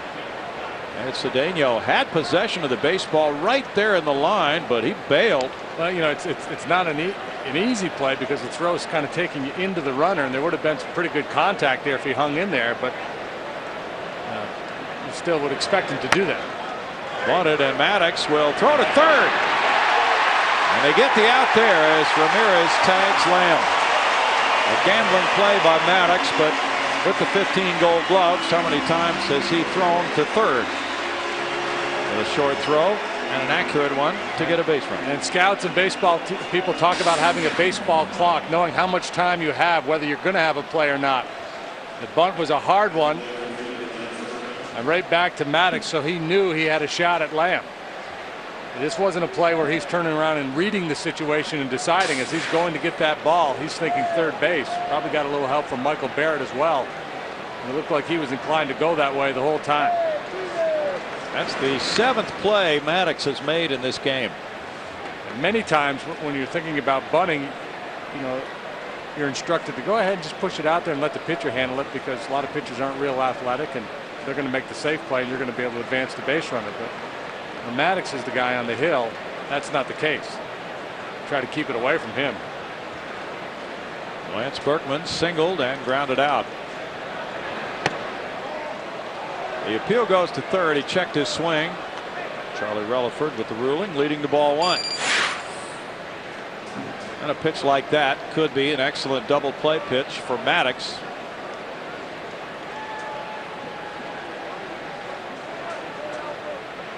Berkman has 2 career long balls against Greg.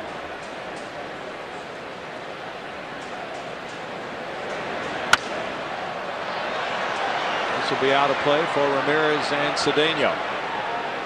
1 ball and 1 strike. And that's a great example of what we were talking about earlier with Maddux. He puts so many thoughts in a hitter's mind. He'll get away with some mistakes. I mean, that's an 83-mile-an-hour fastball, pretty much down the middle, about belt high. Lance, maybe so cognizant of the previous pitch, the earlier changeup, the fact that he might come in on him, didn't get a very aggressive hack at it, a little bit late on it.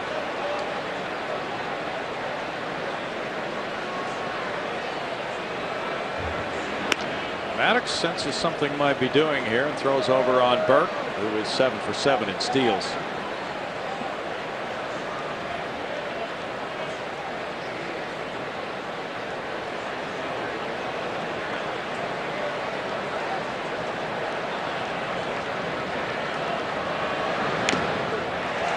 Foul tip makes it a ball and 2 strikes for Maddux.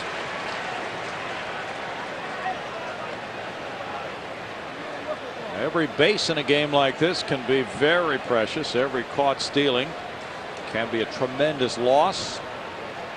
Every time a team works its way out of a double play situation can be awfully meaningful.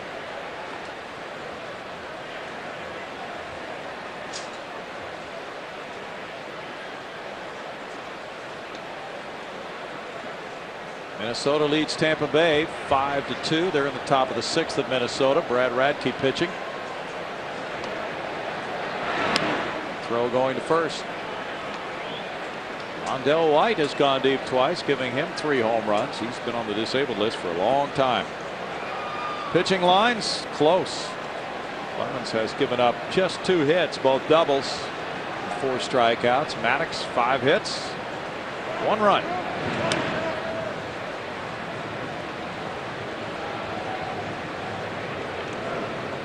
Playing Berkman the other way in the outfield. Pierre shaded a little bit towards left field. It's just a step or so. He has a little more room in right center than he does in left center, and that may be because they're going to try to get him out away. They show him in, but they'll try to get him out with something on the outside part of the plate. Popped up. Barrett out in front of the dish for it. Derek Lee has it. 2 outs. That's why Maddux has that uncanny ability, because he can get a hitter looking away sometimes. He can get by with a pitch right down the middle and jam the hitter looking away. And the point I've heard him make a number of times, you know, it's often said after a game, well, he only made 1 mistake, and Maddux will tell you that's not the case. And over the course of a ball game, the starting pitcher is going to make 10, 15 mistakes, and by mistake, and he's talking about missing your spot. And that's what happened there. They were trying to go away with a backdoor slider, and it cut over to the inside part of the plate, but he got his man anyway. Aubrey Huff 0 for 2. Here's ball 1. And Lance probably should have jogged at least down the first baseline on that pop-up instead of turning around and walking back to the dugout. The ball was in fair territory. Now that can get embarrassing if the guy drops the ball. Yeah.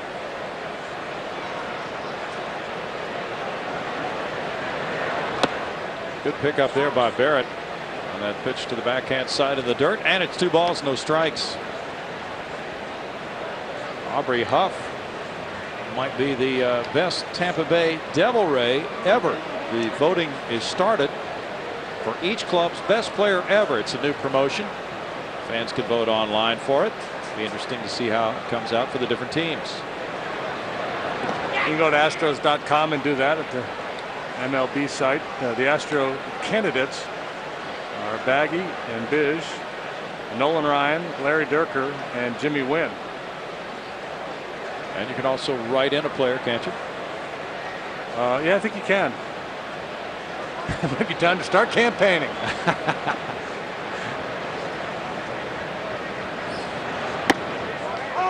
Going for Jose Cano. Well, fans do have their favorites, so they have that right to write someone in. And for the longtime clubs, like the Chicago team here, that's difficult to narrow it down to 5. Smashed into center field.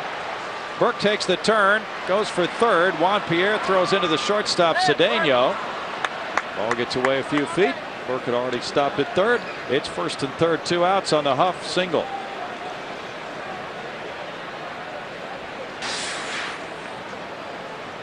Two-seam fastball running away from Huff, and we talk so often about how it's a bad plan for a hitter to try to pull that ball, but if you're strong enough and you get the head out in front of it, you can hit that pitch moving down and away. Huff shows you right there. Now it's Preston Wilson. This is his 32nd birthday, and he tries to deliver with the score 1-0. He twice has grounded out to Maddux.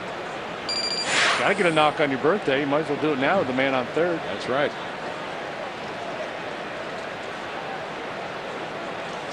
Key situation here in this game, as the Astros 1-0 lead is held up ever since the first batter of the game. Biggio's been the only player to hit the ball in the air to the outfield in fair territory tonight. That was in the 3rd inning. Fly ball to center.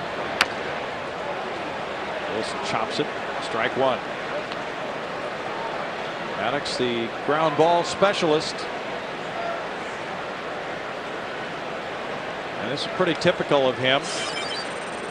When he was with Atlanta, we used to talk about it all the time, how the corner infielders would pinch in toward the middle, and a lot of balls would be hit up the middle, but very few balls pulled down the lines. Smacked on a line into right center field. Burke scores. This one goes all the way to the wall. Aubrey Huff is being waved home by Doug Mansolino. It's a 2-run birthday double for Preston Wilson and a 3-0 Houston lead. 20th double for Wilson. Now he has 50 runs batted in. Astros have not had many chances in this game, but a big 2-out knock there.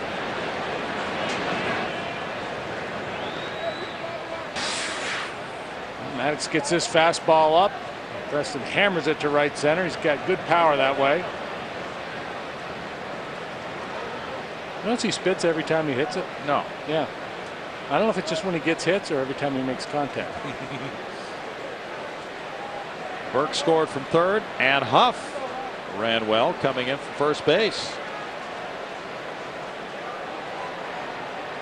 That's funny to see a new player, especially one like Aubrey Huff, who's been with a rather obscure team in the American League, not knowing very much about him, to find out the little things like how he runs from first on a ball in the gap. Learn a little bit more about him in each game. Maddux has thrown 80 pitches, 18 here in this inning. And Brad Ausmus has hit 2 of those pitches, 4 base hits, a single and a double. Roger Clemens has been pitching very well. Now he has a 3-0 lead. And it's ball 1. Adam Everett on deck. Rocket's ready to go. He's up on his feet. Must be feeling strong.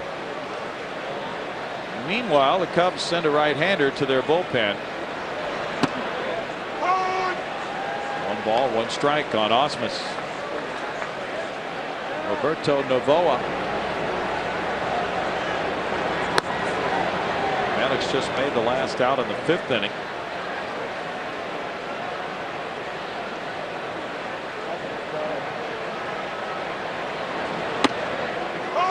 He delivers strike 2, and it's a 1 ball, 2 strike count.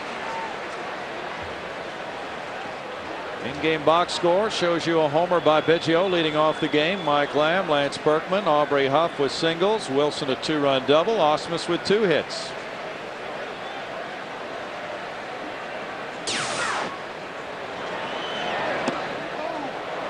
Michael Barrett held it there. It's called ball 2. 2 balls, 2 strikes. Maddux thought he had his man. He'll take a step or 2 towards the Cub dugout.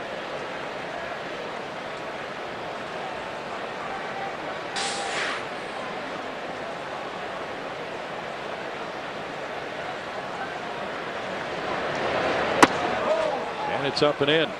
Full count from the pitcher who became the first to have 17 straight years with at least 15 wins.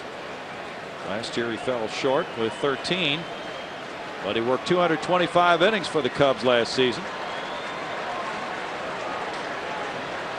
Maddux was born in San Angelo, Texas. He strikes out Ausmus on a changeup, and the Astros add to their lead. Preston Wilson with a 2-run double, scoring Burke and Huff to make it 3-0 Houston in the 6th.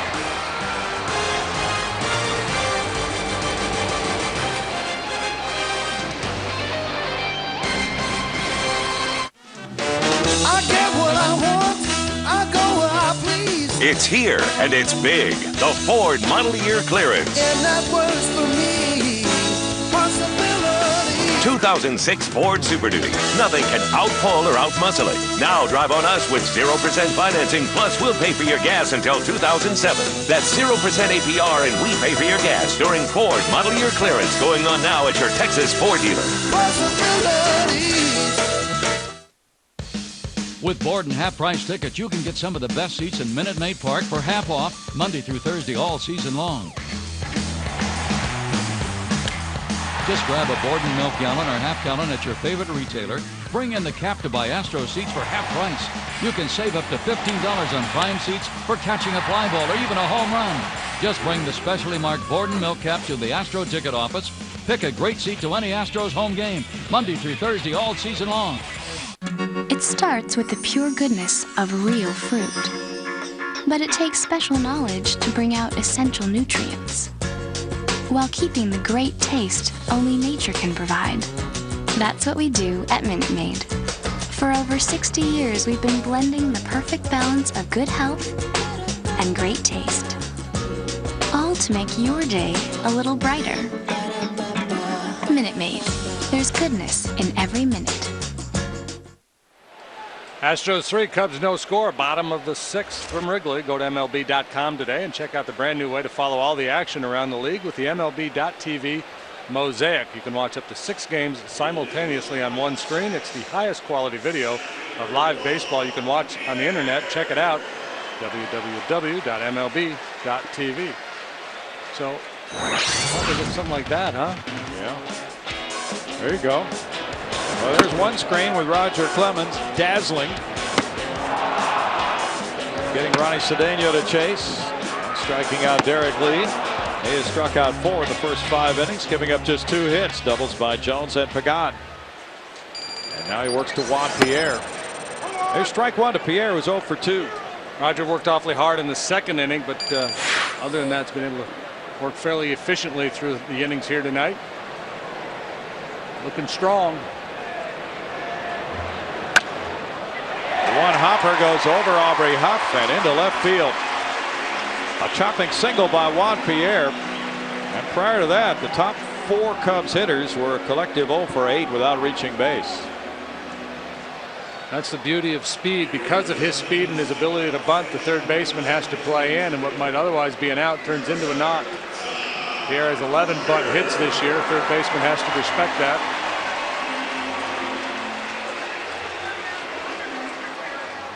Now it's Todd Walker pinch hitting for Ryan Theriot.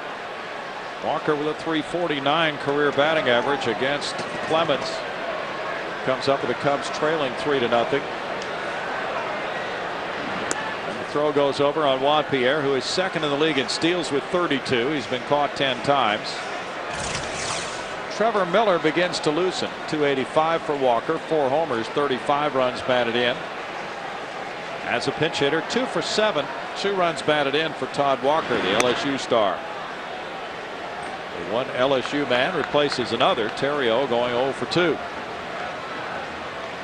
Walker a much more dangerous hitter than Theriot. Theriot's more of a slap singles hitter. Walker can hit the ball out of the ballpark for you. Rogers going to work hard on Pierre. Try to shorten his lead, minimize his jump if he tries to go. That'll help keep the double play in order too. You keep that base runner at first a little closer, he's less likely to upend a middle infielder trying to turn the double play.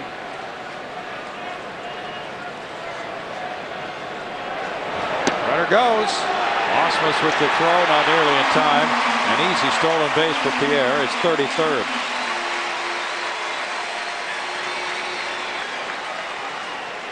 And down 3 runs in the 6th inning, you might think the Cubs would be a little cautious, but with Pierre's speed and the fact that Rogers fairly slow getting the ball to home plate, Dusty Baker liked his chances, turned him loose. Adam Everett picked that one out of the dirt. Walker slaps it slowly to Everett's right. Good play here as he throws to Mike Lamb. Perfect throw on the run for out number 1. Like butter.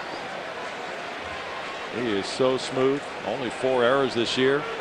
Leading all National League shortstops in assists and double plays. And Derek Lee's the batter. Lee 0 for 2, a fly ball to left and a strikeout.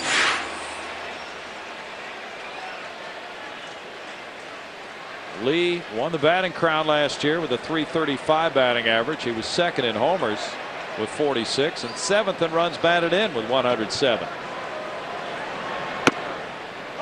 Strike for Clemens. He can steal some bases. He won a Gold Glove last year, his 2nd.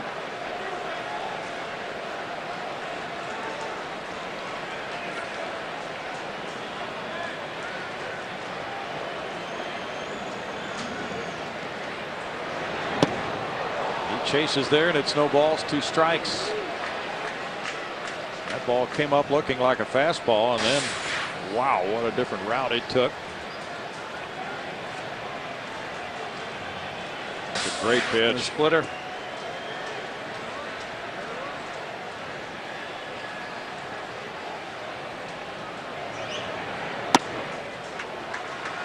It's a 1-2 count to D lead. The Astros in fourth place, 7.5 back of St. Louis, 1/2 behind Milwaukee coming into play today, but Milwaukee lost 7-6 at San Francisco, so that gives Houston a chance to move into third with a win tonight.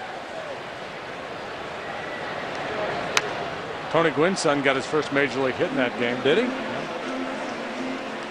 Derek Turnbow blew a save opportunity. Giants won it late. So how many does he have to get to catch his dad? Got a ways to go, huh? Yes, he does. 78 pitches for Roger tonight. Carlos Lee at his 27th homer. Bill Hall, number 19. Gabe Gross, number 8 for the losing Brewers. Fastball fouled away. It's still a 1-ball, 2-strike count. Ray Durham hit number 15. The loser Alfonso, number 6 for the winning Giants. Everybody in the Central except the Cubs lost yesterday, so the Astros didn't lose any ground to the Cardinals, Reds, and Brewers.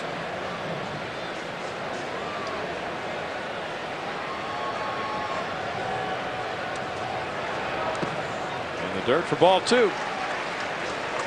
It should be quite a dandy race for the wild card in the National League this year, with so many teams in the hunt for that. Currently Cincinnati at 49 and 45 has the wild card spot. It's amazing when you consider the plight of the Cubs, because a lot of folks figured they would be maybe at the top of the division, if not certainly right in the middle of the chase for the wild card.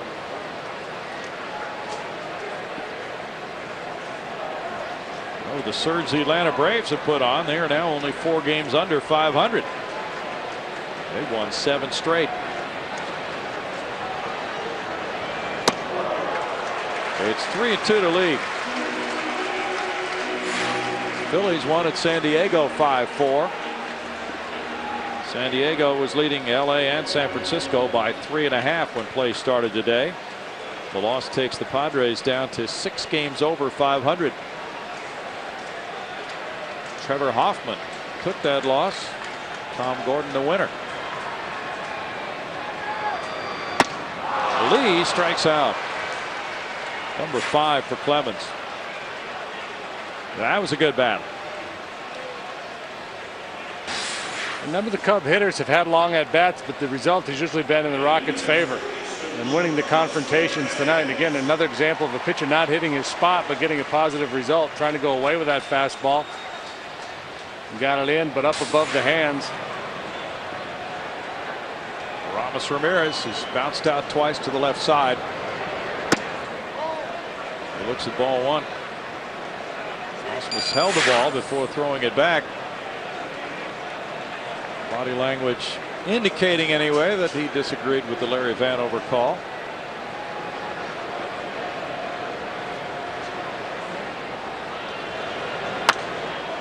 Foul back, and that evens the count at 1-1. Cleveland down the Angels 6-4. Paul Bird going to 7-6. John Lackey, who's really been pitching well, was a loser. Chad Qualls and Trevor Miller warm up for Houston. Aaron Boone, who could be trade bait very soon, hit his 5th home run for the Tribe.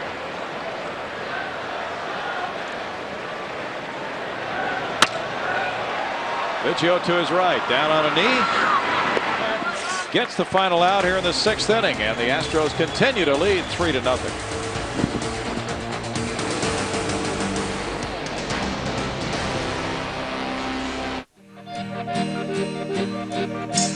Angels pushing us down the tracks back home.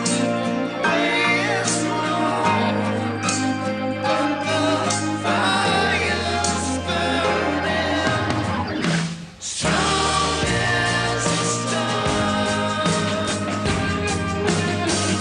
Strong as A new era in fantasy football has arrived.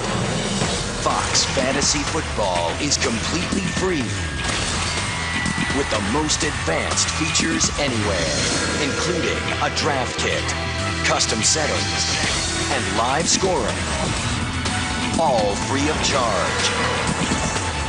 Log on to foxsports.com and create or join a league today.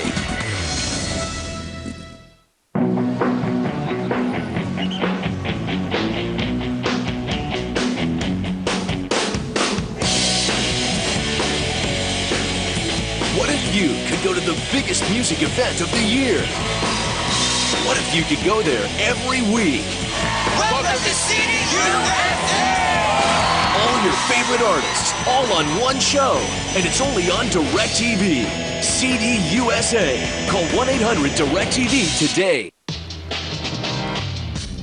You're watching FSN Houston. Houston Astros baseball on FSN Houston is being brought to you by Hummer, by Geico Direct, by Pennzoil, and by Southwest Airlines. 3-0 Astros. Greg Maddux throws a breaking pitch. Adam Everett takes it, and it's strike one with Todd Walker staying in to play second base after pinch hitting for Ryan Theriot. 7 hits for Houston. Chicago has 3. That one is a foul ball down to the Cubs bullpen where they have warm-up action, and the count is no balls, 2 strikes. Roberto Novoa has been at it for some time. Now he's been joined by a lefty.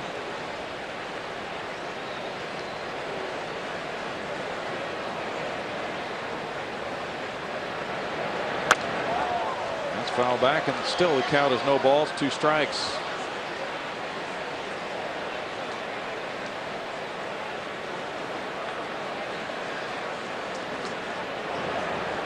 Right-hander and left-hander for Chicago.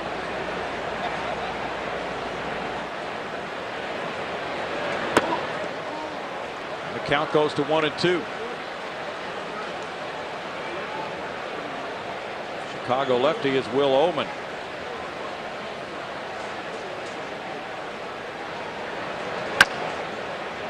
Cedeno charges. Throws out Everett, 1 out. And it's Clemens not batting, but Orlando Palmeiro will pitch hit. JD. 70s night is coming to Minute Maid Park Friday, July 28th. And the first 10,000 fans will receive a replica of Colt Stadium. That's the first of 3 in a series. Astrodome comes a little bit later on, and then Minute Maid Park. Astros tickets available at astros.com. The stadium giveaway, compliments of Dryers. That night there'll be the Slags will perform at a pregame concert from 5:15 to 6:30. All kinds of disco music will be going on. Brownie will be dressed in his clogs with his afro and his. Hey, if that's what it takes to get that replica, that's pretty nice looking. Why not? Bell-bottom pants. Got to. Palmeiro, Orlando pinch hitting for Roger, 229, no homers, 6 runs batted in. As a pinch hitter, 8 for 41. What a night for Clemens. 6 innings of 3-hit shutout baseball, 1 walk, 5 strikeouts, 85 pitches, 60 strikes. Off-speed pitch stays up, and Palmeiro continues to make appearances in every game on this road trip so far. 2-0.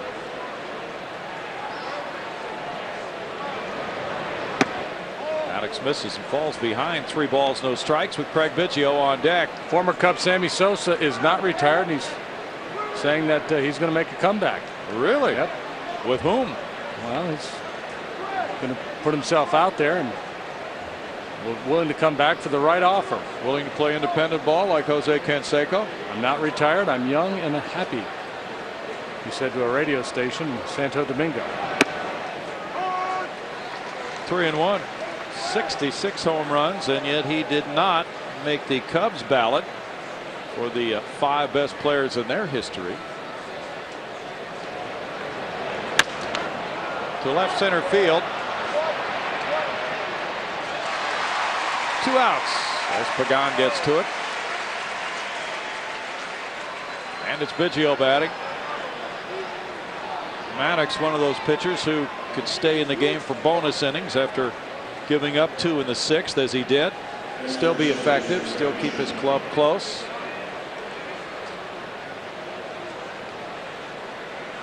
He's over 120 innings for the season, and he faces Biggio, who's 1 for 3.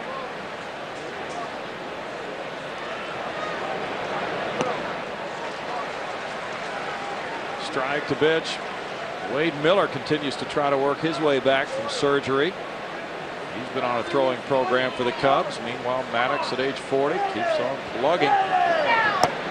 While Miller has been unable to come back and help Chicago, and Wood and Pryor have had only minimal opportunities to get on the mound. Maddux has been as durable as ever before, making his 20th start. Mark Pryor said he feels great, and he might be in the rotation in the next few days. Two tremendous careers matched side by side. Fans came to see a show here tonight. We're not disappointed. Those guys pitching solid baseball.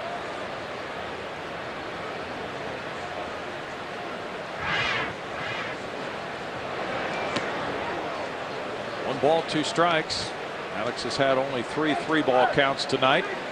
If Terrio makes that play on Mike Lamb's infield hit, it might be a 1-0 ball game still. Yeah. Very good point. Pulled, foul. It's caught by the bullpen guard, Scott Air down there. And a nice catch by that fan.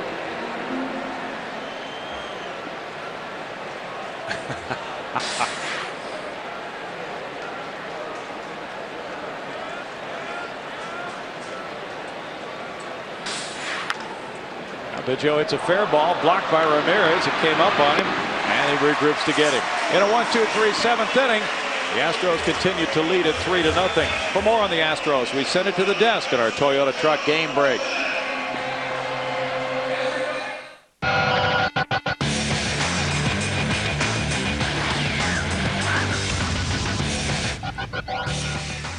All right, Bill Brown, thank you very much. Kevin Eschenfelder with you here in our FSN studios and a Toyota Truck Game Break. Pitching matchups going the Astros' way as far as this series is concerned with the Chicago Cubs as it continues tomorrow with Andy Pettitte going against Carlos Zambrano, a game you can see right here on FSN starting at 1:20. Then after this one, the road trip continues as the ball club heads to New York at Shea Stadium, where Taylor Buchholz will be on the mound on Friday. As for Saturday, yeah, he is back, and Brandon Backey, after 5 rehab assignments and an ERA around 5 in the minor leagues, will be back in the big leagues for the first time since April 13th, as Brandon Backey will get the start for the Astros as a game on Saturday at Shea Stadium. All right, time for us to take a break. Get you back out to Wrigley Field. The bottom of the 7th is next from Chicago. When you don't buy the right truck, you pay for it. To get the lowest total cost of ownership, get a Toyota Tundra. Settle for an F-150, and over the next 5 years, you could wind up tossing an extra $6,100 into it. Nice shot. Get your Tundra now during Toyota's Best of the Best Summer Sales Drive. Take $2,000 cash on a new 06 Tundra. Choose 0 APR or lease a double cab for $269 a month, 36 months, $12.99 due. Toyota, moving forward. FSN Houston is your home for Astros baseball. It's an NL Central showdown when Lance Berkman and the Astros travel to Wrigley Field, where they'll take on a Cubs team fighting to turn it around. Astros, Cubs, tomorrow on FSN Houston. The Astros' upcoming schedule is brought to you by Progressive Insurance. Tomorrow it's day baseball. Andy Pettitte and Carlos Zambrano in an outstanding matchup at 1 o'clock here on FSN Houston. Then we move on into New York. A 5:30 start for the pregame show Friday night. Taylor Buchholz and Orlando Hernandez. Saturday, a big Fox game for Backey and Maine. Sunday, we're back on the air on the Astros TV network for Oswald and Pelfrey. And Chad Qualls in the game, and that ball hit just foul on his first pitch here in the bottom of the 7th inning by Jock Jones, who doubled in the 2nd and grounded out in the 4th. It's a good approach by a left-handed hitter against Chad Qualls to go the other way with that two-seamer that runs down and away from the left-handed hitter. Chad's on for the 46th time this year. He's 4-2 with a 3.40 ERA. Picked up the win Thursday at Florida. He and Brad Lidge have been the busiest Astros pitchers. Yeah, Dan Wheeler was unavailable for a couple of those games in Florida with the lower back issue. So he's had a chance to get himself healthy again and is ready to go. Chad Qualls with this assignment with a 3-0 lead. And he gets in front, 0-2 on Jock Jones.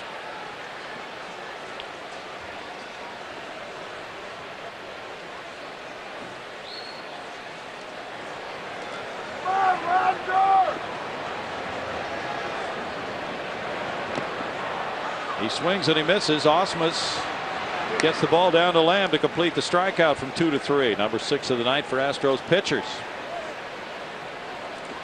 Jones doesn't walk much. Very aggressive swinger. Can really expand his strike zone when he's down in the count. Good 0-2 pitch, especially to a guy like Jones. He's such a free swinger.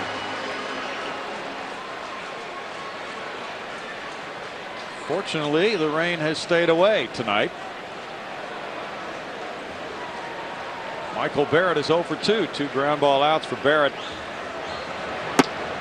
Other baseball news, Shea Hillenbrand refused to sit in the dugout with his Toronto Blue Jay teammates tonight. What's that all about? He was chastised during a team meeting by John Gibbons, their manager.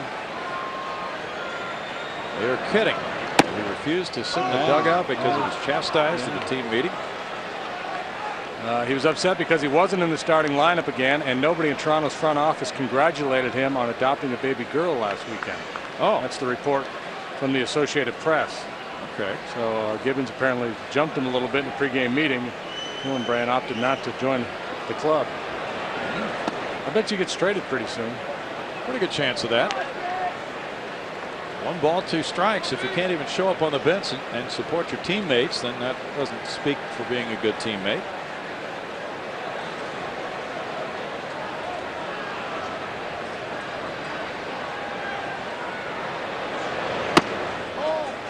Two balls, 2 strikes. Chad Qualls got the win Thursday night at Florida. Came in with the game tied 1-1 in the 7th inning. The Astros put together a nice rally and won it 5-1. He did not give up a hit in that game. Did not walk anybody in an inning and 2/3. He's had 7 straight scoreless outings now in relief. Tough play here, backhanded. Aubrey Huff, long throw and in the dirt. Safe at first. Backed up by Biggio, who tags him, but he did not turn towards second. Lamb tried to scoop it. Difficult play. Ruled the base hit. And rightfully so. Backhanded play out well behind the bag. Good strong throw with just a little sink, little tail at the end. Didn't quite have enough carry.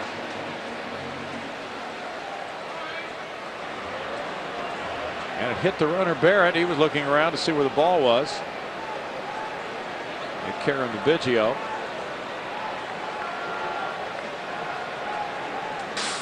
Barrett winds up with an infield single. And it's Pagan batting.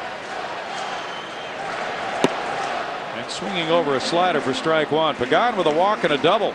Perfect so far tonight.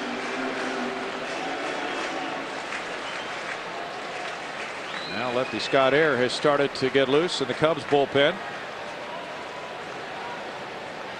Ronnie Cedeno's on deck. Cubs have been shut out 10 times this year. 1-1 to count.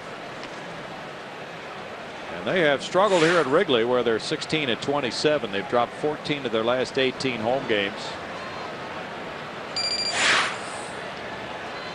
Anibal Sanchez was the winner today in Florida's 1-0 decision over Washington. A combined 2-hitter with the save going to Joe Borowski. 2 balls and a strike. Vinny Castilla's on the market if you're interested. Padres released him. There probably won't be a whole lot of interest with his numbers this year and his age. Josh Beckett signed a 3-year extension.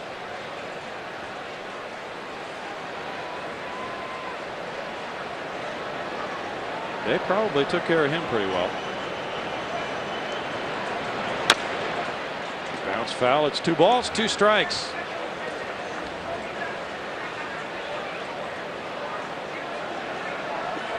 $40,344 the paid attendance here at Wrigley Field tonight.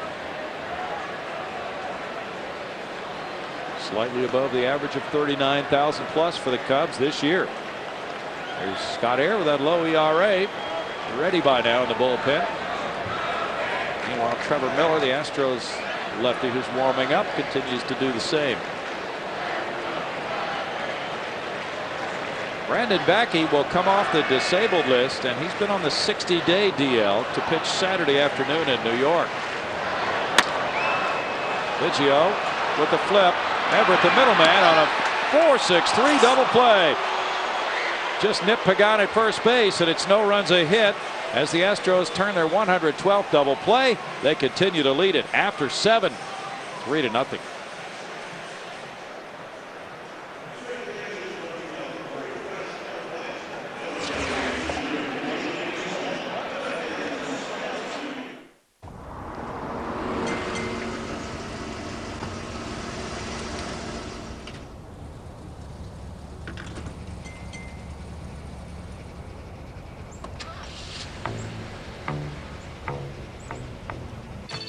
Give your gas card a break. Get Southwest Airlines Internet Specials.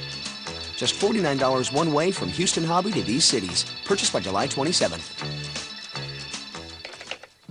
You are now free to move about the country.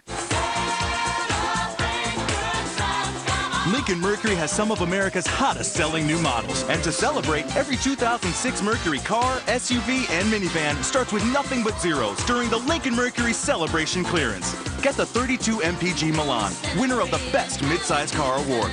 With 0% financing, 0 maintenance, and 0 gas until 2007. Or sign and drive off for $257 a month. Don't miss the Lincoln Mercury Celebration Clearance. Honey, remember when you asked me to spice up your food? Yeah? A spicy chicken Crunchwrap Supreme. Spicy and grilled, so it's good to go. Whoa, spicy and grilled, so it's good to go. Good to go?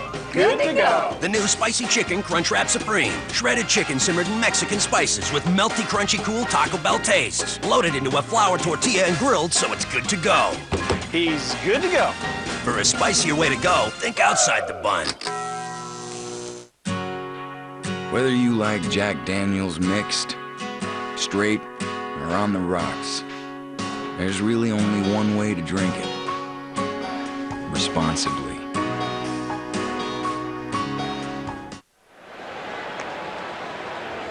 Our Chevy Truck game summary shows you a 3-0 lead for the Astros, thanks to Roger Clemens' 6 shutout innings, allowing 3 hits, striking out 5. Greg Maddux in 7 innings. Gave up 7 hits, 3 earned runs, didn't walk anybody. And Craig Biggio, who has the National League record for leadoff homers, hit his 4th of this year and 49th of his career to make it 1-0. Then a 2-run double by Preston Wilson on his 32nd birthday in the 6th inning. Stretched the lead to 3. Now Scott Air moves in to pitch the 8th inning. Left-handed batter Mike Lamb is up, so Air gets the call. He's been good for Dusty Baker this year. No wins, a loss, a 2.28 ERA in 47 appearances.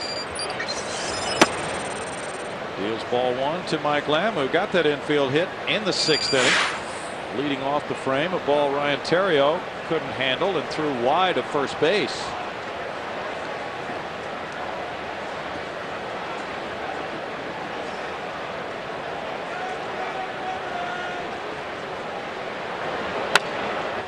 Fouls it back for a 1-1 count. Cubs bullpen has 8 wins, 12 losses with a 4.10 ERA and pitched well last night. Scott Williamson surrendered a homer last night to Chris Burke, but then Air with 2/3 of an inning, Bobby Howry with 2/3, and Ryan Dempster with 1 pitched hitless baseball after Williamson left. This guy doesn't shy away from work. Not at all. He's out there a lot. 80+ appearances with the Giants the last couple of seasons.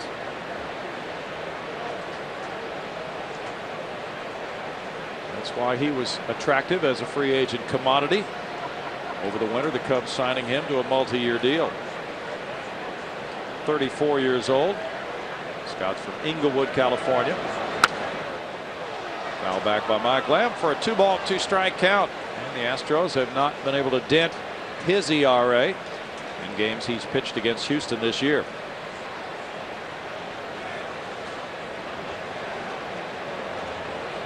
Air began his career in the Rangers organization, drafted in the 9th round in '91. And he's played for both the Cubs and the White Sox. He had Tommy John surgery in '94.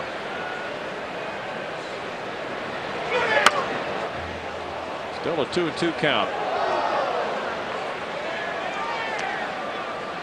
Air pitched 68 innings That's more than a lot of situational lefties will accumulate in a season. That's how many he pitched last year.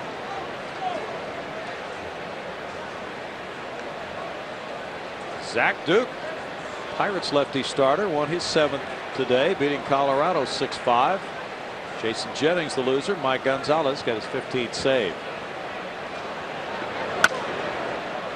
Good at bat here from Mike Lamb, fouling off pitches, staying alive. Chris Burke on deck, and then Lance Berkman due to bat 3rd in the 8th inning. You mentioned Josh Beckett signing that multi-year deal with Boston on the heels of a 1-0 win today over Kansas City. He is now 12-5. He beat Mark Redmond, who's 6-5, and Jonathan Papelbon got his 29th save.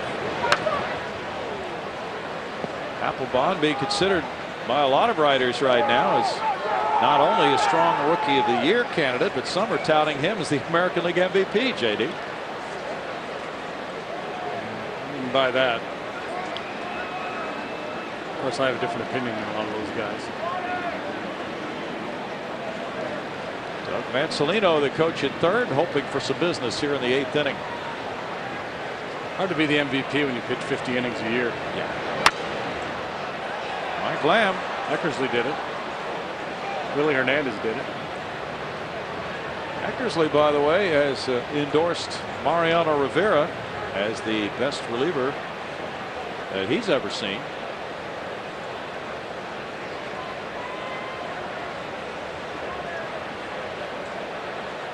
Well, nobody's going to give the Yankees a whole lot of credit in a season like this with their payroll, but considering the injuries they've had, they've done a pretty doggone good job of keeping things together, haven't they?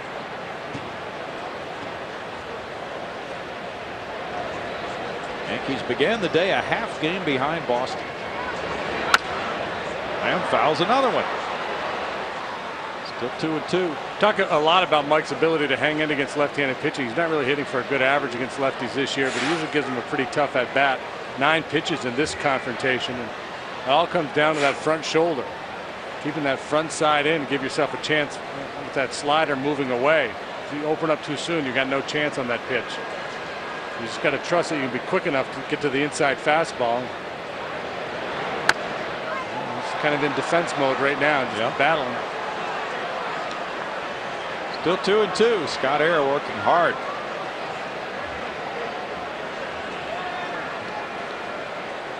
The Oakland A's have a 1/2 game lead over the Angels coming into play today, and now the questions are centering around Barry Zito. He was a winning pitcher today as Oakland beat Baltimore 5-1. He's won 10. Will they keep him? Lamb strikes out, but Scott Air really had to work hard with a number of pitches to get him. Our Valero energy to take anywhere play shows you a 2-run double by Preston Wilson. It was 1-0 at the time. That pitch is down. It's probably a ground ball to second base, but it was up the mid-thigh to the belt area, and he's able to get it airborne.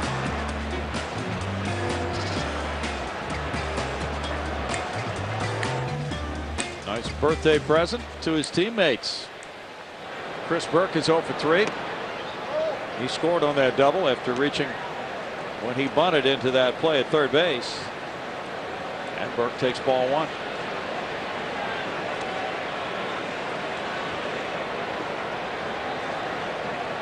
The Astros lead the league in shutouts. They have 9. They had a 12-0 win in Florida. 2 balls, no strikes. That was Saturday night. The game started by Andy Pettit, who will be up tomorrow against hard-throwing Carlos Zambrano. A dandy of a game tomorrow. Airtime 1 o'clock. He must have just dodged a bullet with this weather. It was a heck of a storm blowing in St. Louis. Damaged the ballpark. Really? Yeah. Busted some windows in the press box. Ripped the tarp.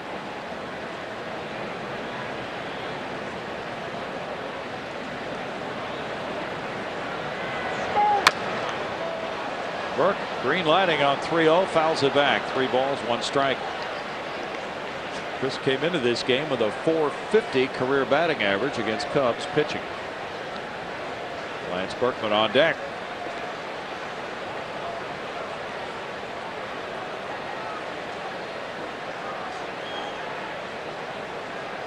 Youngsters need those gloves in the front row there.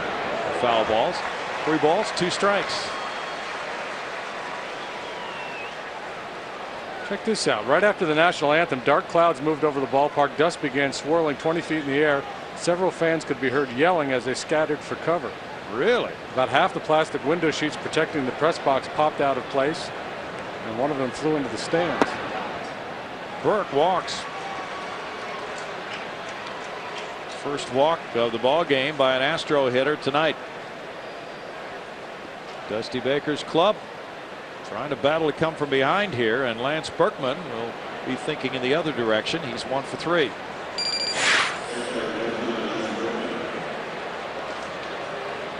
Texas down Toronto 5-4. Kevin Millwood going to 10-5 with that win over Casey Jansen. Akinori Otsuka got his 20th save, and Mark DeRosa hit home run number 6.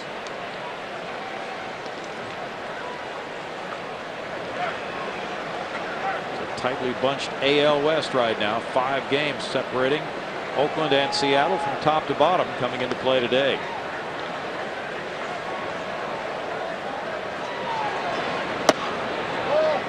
Berkman looks at it, and it's ball 1. Air came in to get Berkman in last night's game in the 7th inning. And it took a diving play to his left by shortstop Ronnie Cedeno to throw out Lance. Then he retired Aubrey Huff in the 8th inning for the first out there. So Cedeno took that hit away from Berkman, and it was a key play in the 4-2 Cubs win.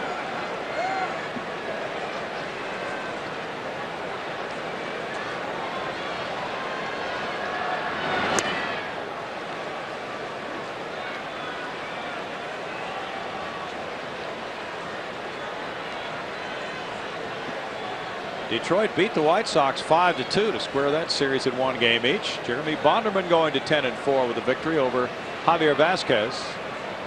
Vasquez now 9-5. Joe Creedy and Juan Uribe hit homers. Craig Monroe a grand slam for the Tigers.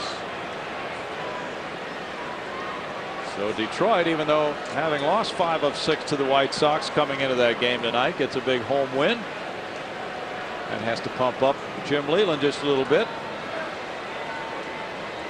Even though Detroit's in first, he said that they are pursuing the White Sox. They have a 4.5 game lead now. They're going to knock out the champion. Yeah. 2 balls, no strikes. That White Sox pitching hasn't been quite as good as it normally is. It has been the last year and a half. Even Jose Contreras lost a game. That took a long time.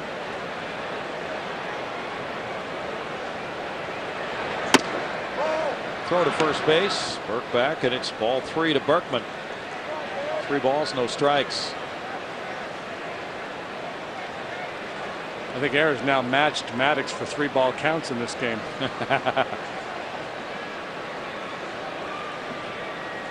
Maddux threw 102 pitches, 70 were strikes.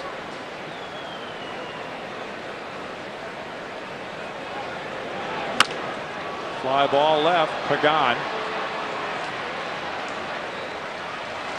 2 down for Scott Air on the 3-0 pitch. Berkman putting it in the air to left. What's on tap with the Astros is brought to you by Bud Light. It's Andy Pettit. It's Carlos Zambrano. Zambrano with a 2.88 ERA for his career against the Astros. Shoots for win number 10 tomorrow. Andy Pettit shoots for number 9. And he has that outstanding ERA against the Cubs of 1.38 with a 2-0 record this year. Aubrey Huff singled and rode home on the 2-run double by Preston Wilson in the 6th inning. Huff 1 for 3.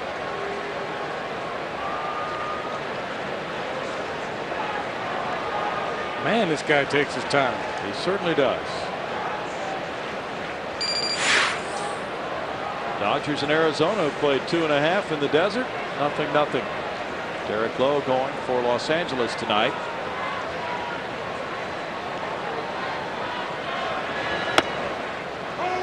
Strike 1 to Huff.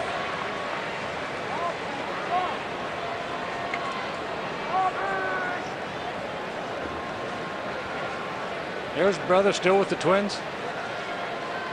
Yes. Name's Willie, I think. Yeah.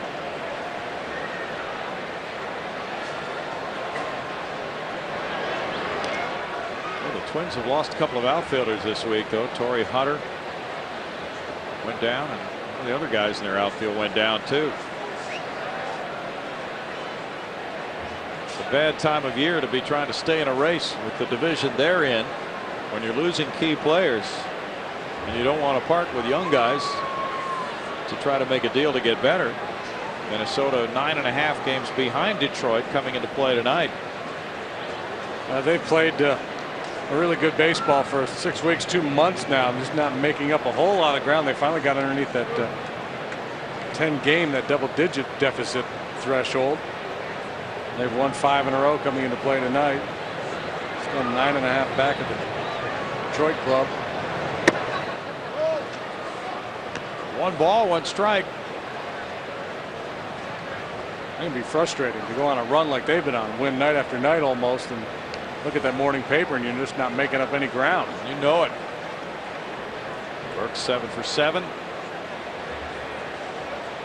Preston Wilson on deck. This one kicks off to the left of Barrett, and Burke advances on a pitch in the dirt. 2 balls, 1 strike.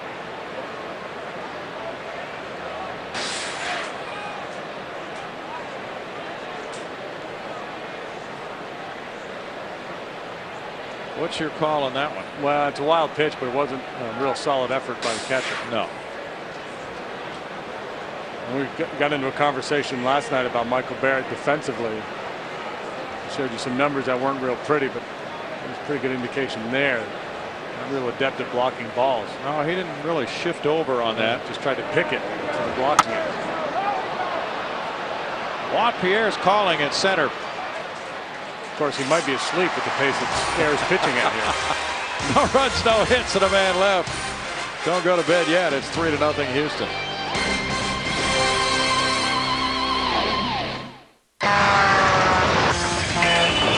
The Chevy Model Year End event is here.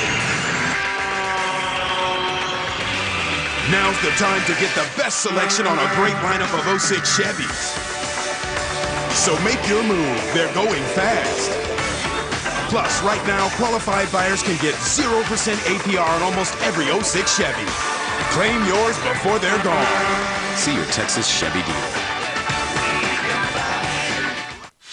Dare to explore big mysteries using real science and find out, is it real? Mondays on the National Geographic Channel. Sports' ultimate nightly highlight show is here. Introducing the FSN Final Score. He'll unload, he scores! What a shot! It's the only national show that gives you nothing but wall-to-wall highlights. Yeah, baby! No fluff, no filler. Just all the action that's lighting up the sports world from coast to coast. He got it again! The FSN Final Score, late nights. You know those rating icons you see on TV? There's one made for everybody. They work with your television's parental controls to give you control over which programs your family enjoys. So you can choose between watching TVMA, which is perfect for grown-ups, to watching TVG, which is also perfect for grown-ups. For more information on TV ratings and the V-chip, visit this website or call the number on your screen. You're watching FSN Houston, where Astros fans come first. Astros 3, Cubs no score. Bottom of the 8th. See that guy right there? Craig Biggio hit a home run tonight to lead off the game for the 49th time. That's a record. And if you're one of the first 10,000 fans at the ballpark on Saturday, July 29th, you'll get that sharp-looking figurine of Biz right there, turning the double play. It's courtesy of Coca-Cola and Walgreens. Tickets are available on Astros.com. Phil Nevins on deck as Chad Qualls works to Ronnie Cedeno. Cedeno looks at ball 1. He has struck out twice. It's 3-0 Astros. The Cubs have been held to 4 hits scattered across 4 different innings. Get that Biggio figurine. The first thing you need to do is get some paints, some little paint set, and start to paint in a little dirt on the knees. Yeah. Take the helmet and kind of nasty that up a little bit. You've got to work on the helmet, for sure. Drawing a couple bruises. Make that helmet as dirty as you possibly can. Strike makes it 2-1 to Cedeno. You get a little grass stain thing going on there. You know, we're going to mess that up as best we can. A little black and blue right there. It's a little more Biggio-like. Fly ball to Burke in center field. Drifting a little deeper, 1 out. Maybe that's why it's white. Yeah, it's kind of like an artist with a canvas. It's a blank palette. You just go to work on it. Now Nevin, the pinch hitter. That's for Scott Air. Air in 1 inning allowed no hits, no runs. He had 1 walk and 1 strikeout. Nevin had a home run last night, a 3-run shot, his 8th of the year. He has 18 runs batted in, a .250 batting average as a Cub. That came in the 4th inning off Roy Oswalt in the Cubs' 4-2 victory. Nevin has tremendous career numbers against his former club, the Astros. He's cranking on that one, and strike 1. A good choice to go with a breaking ball because he was looking to yank that one. He was cheating on a fastball last night after Oswalt threw one by him. He cheated on the next one, hit it into the seats. And Wheeler and Trevor Miller warming up.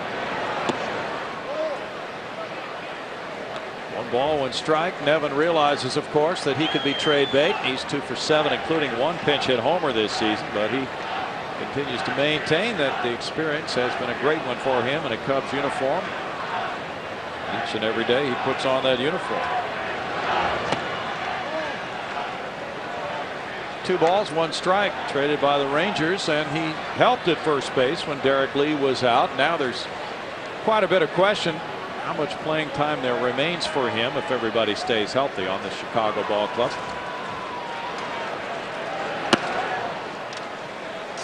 The count runs to 3-1 on Phil Nevin.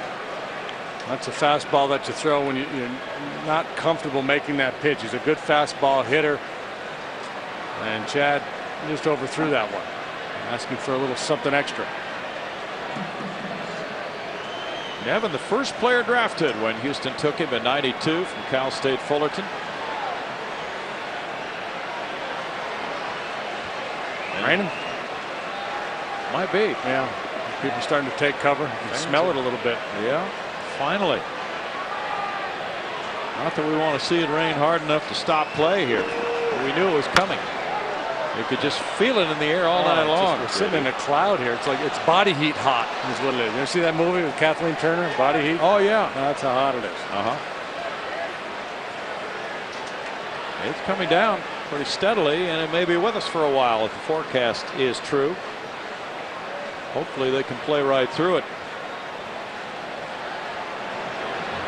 Yankees had to deal with that last night. There's a walk to Nevin. That won't help the Astros move things along as Nevin reaches for Juan Pierre. Thursdays at 6:30, join host Bart Ennis and Patty Smith for Astros Insider every week. They'll take you behind the scenes for player profiles, top plays of the week, and the Astros off the field work in the community. Astros Insider Thursdays at 6:30 p.m. right here on FSN Houston. Pitching change. Trevor Miller coming in with lefties Pierre and Walker due to come up. And Qualls, with the raindrops hitting him, leaves after going an inning at a third. 3-0 Houston. Back in a moment. Here's Michael at the foul line. He shoots over Elo. No good. Michael misses. Cleveland wins. They're waving beyond the around. If you're a fraction off, it can change everything. On the field and in the lab, where Gatorade scientists test and retest athletes so we know exactly what their bodies demand. Precision counts. Out there. Bulls win! Bulls win! And in here. Subway Dinner Theater presents The Unfed.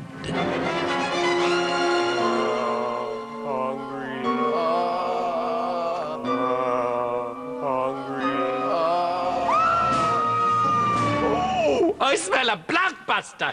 And for dinner, Subway restaurants. And the delicious new bourbon chicken sandwich. Tender chicken in a zesty sauce. Hot and fresh from the oven on freshly baked bread. Subway, eat fresh.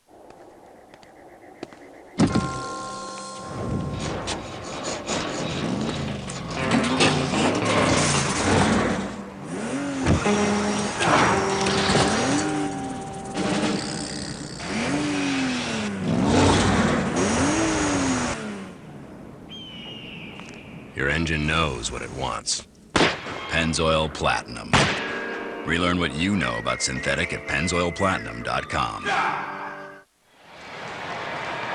It's Trevor Miller versus Juan Pierre. Runner at first, one out, bottom of the 8th inning. 3-0 Astros. The bunt, fielded by Aubrey Huff. Bare hands, throws on one hop. Out at first. That's a big play for out number 2. The fans are booing that call at first by Paul Nauert. Aubrey Huff barehanded it. And Mike Lamb with a good play on his end for the second out of the inning, with Nevin taking second base. Boy, sweet play here by Huff. Good call. Yes, it was. That's our sonic good replay. Huff, that's tough. We got to be that quick with a guy like Pierre going down the line. I think he got a great grip on that ball, but he didn't have time. You know, ideally, you have to get a 4-seam grip anytime you make that throw, any kind of a throw in the infield. Todd Walker hits it deep to right field. Berkman back. 2-run homer, Todd Walker. And it's a 1-run ball game.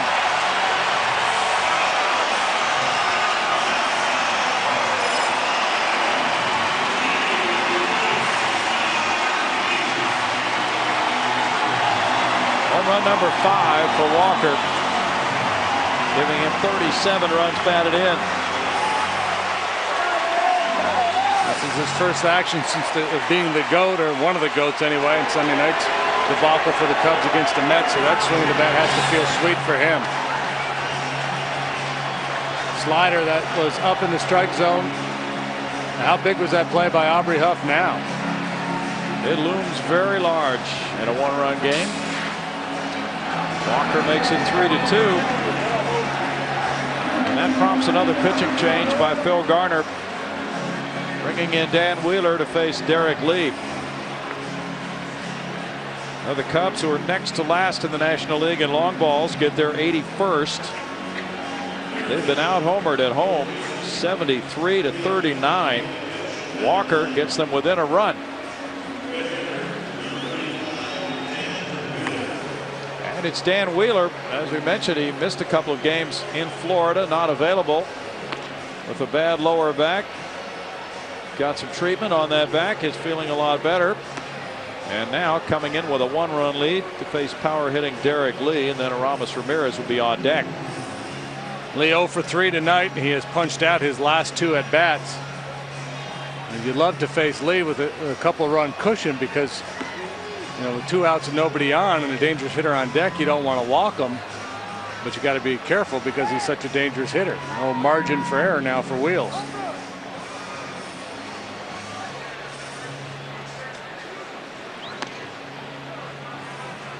Chad Qualls worked an inning and a third, giving up 1 hit, 1 run, walking 1, fanning 1. Trevor Miller 1/3 of an inning, 1 hit, 1 run, no walks or strikeouts. And now Wheeler with a 1-5 record, a 3.60 ERA, goes to work. Scoreless inning last night. Scoreless baseball in 7 of his last 8 trips to the mound.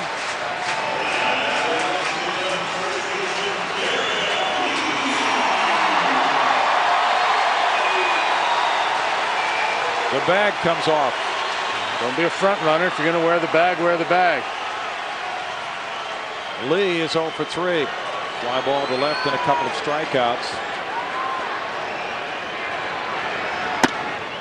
Lee looks at ball 1. With a lot of power hitters, you say, well, if you're going to come in, make sure you get it in.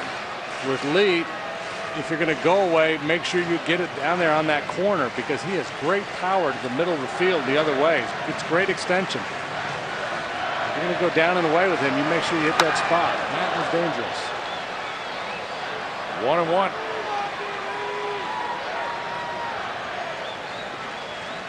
Wheeler had a good inning last night in the Astros 4-2 loss. Didn't give up a hit or a walk. That was his first outing since a week ago Sunday against the Cardinals. 2-1.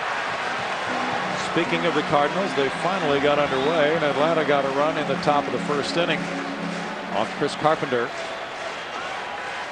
Jason Shield is the Atlanta starter.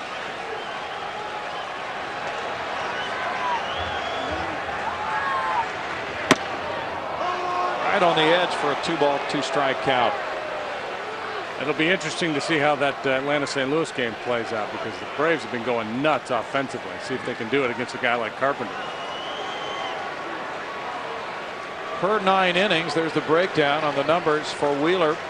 Strikeouts the same as hits. It's 3-2 to lead. Wheels has got that invisible. Some of the other pitchers will say he's got an invisible, because you'll see it as it comes into the strike zone. It's 87 to 91. The hitters will swing right through it. Good riding action. Works underneath the ball a little bit.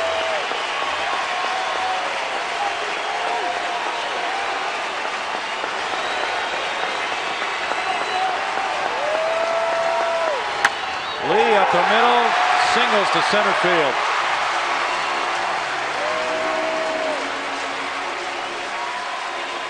Aramis Ramirez steps up. Bill Garner positioning Mike Lamb to hold Lee on. Ramirez has grounded out 3 times. Now you have to respect Lee's ability to steal a base. And plus, Ramirez rarely hits the ball on the ground to the right side, so you're not overly concerned about leaving him a big hole. Playing deep in the outfield, playing no doubles, and guarding the line at third base. To left field, Preston Wilson coming in for the catch to end the 8th inning, and the Cubs get 2 runs on 2 hits. They leave a man. And the big play was on Juan Pierre's bunt. Could have been an even bigger inning. Aubrey Huff got him.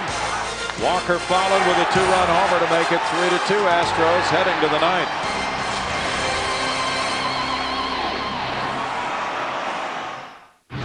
Bold lines, rugged lines, spacious lines, innovative lines, powerful lines.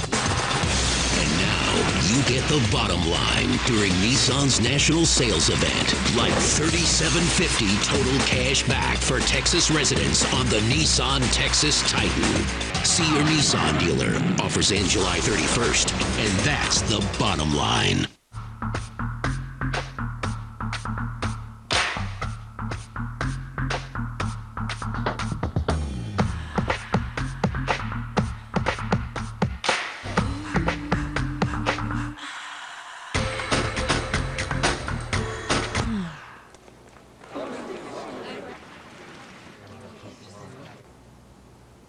Tonight, do the mojito with the refreshingly cool taste of the Bacardi Mojito.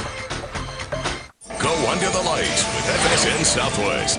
It's an all-access pass to go behind the scenes of the Big 12 football program spring practices. Follow the FSN cameras for a candid perspective you won't get anywhere else. We've mic'd up the players and coaches for exclusive audio, so you can get up close and personal to experience for yourself how the Big 12 teams built their foundation for another exciting season of football.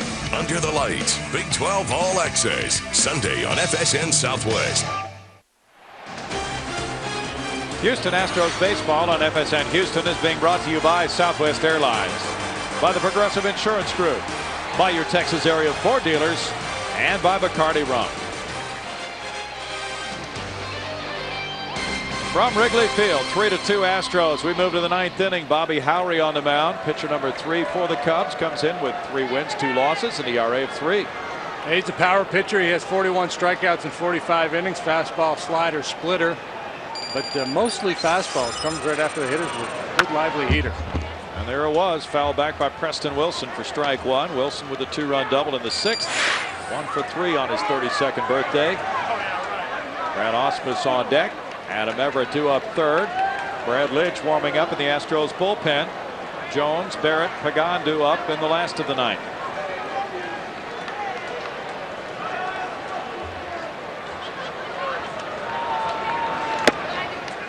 Misses. That takes the count to 1 ball, 1 strike. Lidge getting loose with 21 saves for Brad.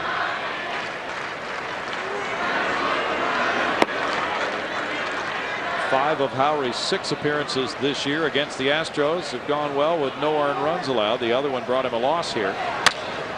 Line toward right field. Oh, it gets by Jack Jones. Goes to the wall. Preston Wilson into second. And the Astros get a break on a ball hit very hard by Wilson, but nonetheless misplayed by Jones. It's a double by Wilson, his 2nd of the night and 21st of the season. Again, hitting the ball with authority the other way. A riding fastball up away from him. This ball's got to be caught. And really well struck by Preston. And he'll take the double. And he just gets a very bad read on it. Yep. Tried to go back late in the process. Then it was too late. Astros get their 3rd double of the night. They are 1 for 7 with runners in scoring position tonight. That hit came from Wilson back in the 6th. Now he's hoping Ausmus can deliver. Brad 2 for 3, a single in the 2nd, a double in the 5th. 2 nice line drives. Looking for insurance here. Lee coming in. Ausmus bunting. Gets a good one down to third base. Howry falling. Ramirez throwing to Walker. And the sacrifice is a dandy by Ausmus. Runner at third, 1 out for Everett now. 4th sacrifice for Brad this season. Yeah, the defending club there would love to be able to keep the third baseman home. And a poor bunt, one bunted sharply back to the pitcher. You have a chance to nail a runner, as Maddux did earlier in the ball game. But this is just a picture perfect bunt dropped down by Brad. Larry Rothschild, the pitching coach, headed for the mound. Squeeze possibility here with Everett the batter. Luke Scott comes out to the on deck circle with the pitcher spot due up next, and Lidge getting loose in the bullpen.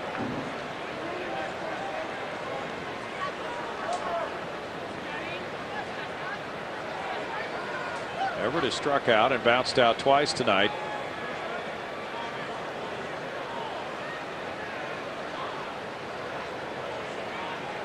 Like Scott Air, who just pitched the previous inning, the 8th, Bobby Howry joined this Chicago ball club as a free agent over the winter.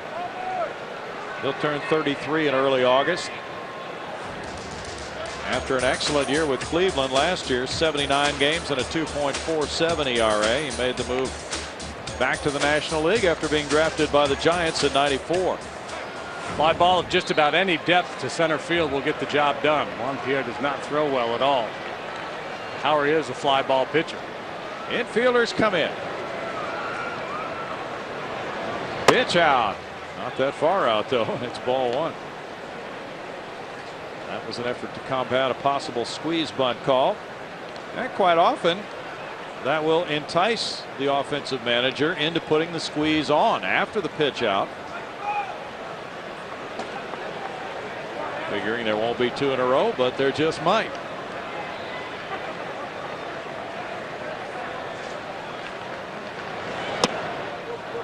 It's 2 balls and no strikes. And really, if you put a squeeze on, the base runner down at third base does not have to be particularly aggressive. Sometimes, a wily base runner can sniff out the pitch out. So even if the squeeze is on, you can slam on the brakes and hustle back to third base. The defending team might be better off just throwing a fastball about shoulder high if they think the squeeze is coming. Squeeze is on. He gets it down and Wilson scores. Everett's thrown out, but what a job by Adam Everett to make it 4-2 Houston. On the 2-0 count, Phil Garner waited, and then at that point Everett did execute for RBI number 33. Nice game of cat and mouse between Phil Garner and Dusty Baker. And the count just worked in Phil's favor. Once he got 2-0, he knew Howry was going to come in. He could have turned him loose thinking he'd have a chance to hit the fly ball, but he actually went down and got a pretty good pitch. He countered with a split finger pitch there. Adam, an excellent bunter, got it down, and again, you don't have to be real fine with that bunt with the runner coming down the line. Just get it on the ground.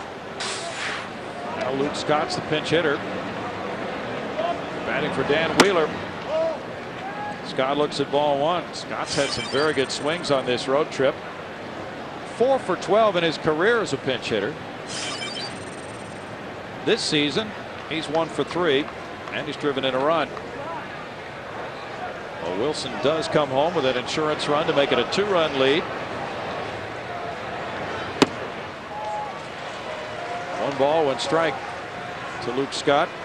He was in the bullpen when Roger Clemens was warming up prior to this start. That's something he likes to do also when relief pitchers are warming up. He likes to go to the bullpen and track pitches. Just stand there and work on that vision training part of hitting. Last night he grounded out as a pinch hitter. Fouls that one back, and it's 1 ball, 2 strikes to Luke Scott, who had 20 home runs. He was tied for the Pacific Coast League lead when he was promoted from AAA Round Rock.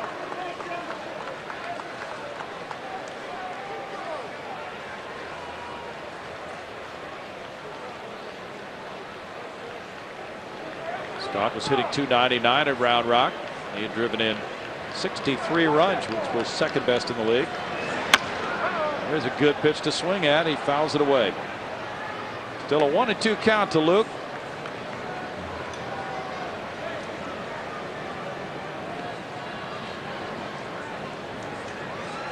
Jason Lane, who's been playing center field every day for Round Rock, has put up some good numbers in the early going. Regaining some confidence. He had a pair of hits last night in Round Rock's 10-9 win. Strike 3 in the 9th inning. The leadoff double then really sets it up for 2 bunts and a 4-2 lead for Houston.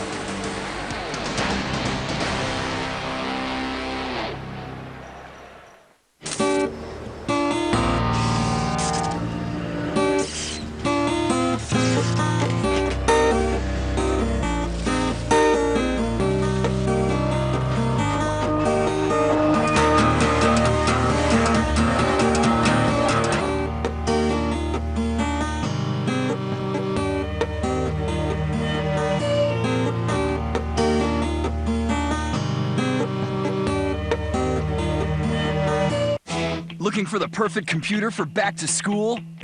Circuit City makes it simple. Right now at Circuit City, bring in any PC and get a free checkup, a $40 value.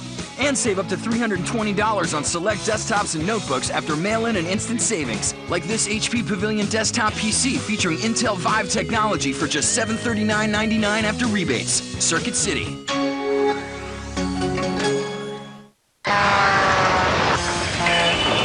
The Chevy Model Year End event is here. Now's the time to get the best selection on a great lineup of 06 Chevys. So make your move. They're going fast. Plus, right now, qualified buyers can get 0% APR on almost every 06 Chevy. Claim yours before they're gone. See your Texas Chevy dealer. As promised, a dandy tonight. The Astros lead the Cubs 4-2, bottom of the 9th. This copyrighted telecast is presented by the authority of the Houston Astros. It may not be reproduced or retransmitted in any form without the express written consent of the Houston Astros. Astros fans watching the changes. Willie Taveras goes in to play center field for Houston. That means a move for Chris Burke. Grabs the infielder's glove and heads from center field to second base. Burke at second base, and Brad Lidge comes in to do the pitching with a 2-run lead now. And that extra run can really be helpful for a closer, JD. Yeah, especially one who's had his struggles this year. A little breathing room comes in handy. There are the numbers for Brad. Not where he would like them to be. He's got 21 saves and 25 tries. Strikeout pitch has been there for him. He's punched out 62 in 44 innings, including 22 in his last 14 1/3. But he's given up runs in 3 of his last 4 trips to the hill. Last time out Sunday at Florida, he allowed a run. That's in the dirt. Ball 1 to Jock Jones. Jones is 1 for 3. Lidge has been working on not falling over to the first base side as he delivers the pitch.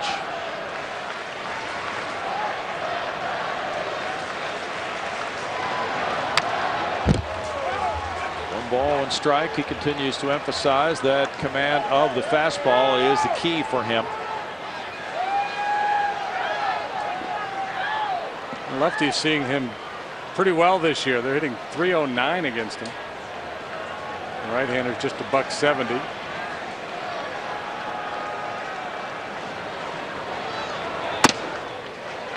Two balls and a strike, and there is a theory about that when he pulls off the pitch, falling off toward the first base line, he opens up and gives the left-handed hitter a better look at the baseball coming out of his hand.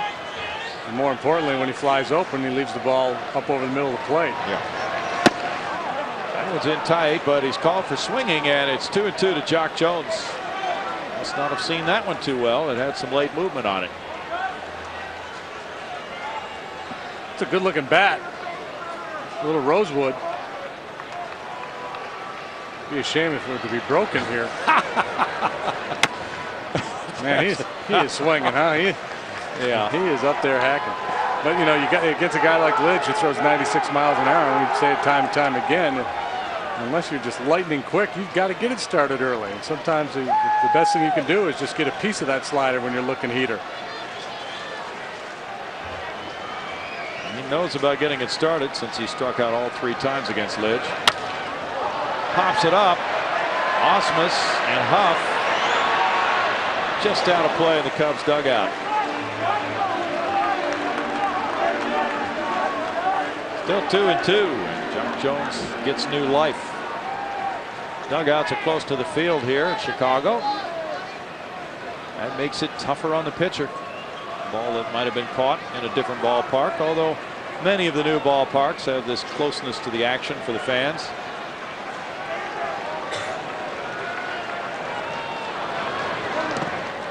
Generally in baseball, when it comes to ballpark design, good for fan, bad for pitcher. Yeah. You know, short porches, more home runs, less foul territory. Exactly. Full count here with Michael Barrett on deck.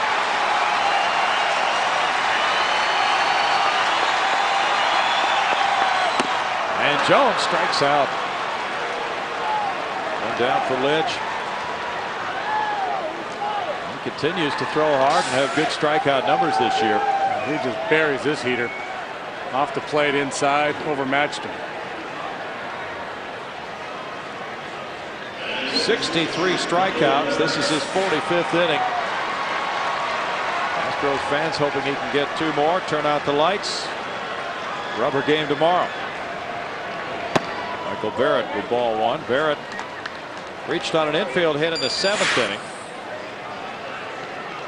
They've resumed play in Cincinnati, and the Reds are scoring in the bottom of the 4th inning. They've scored 3, and they're still batting, trailing the Mets now 4-3. 1 ball, 1 strike.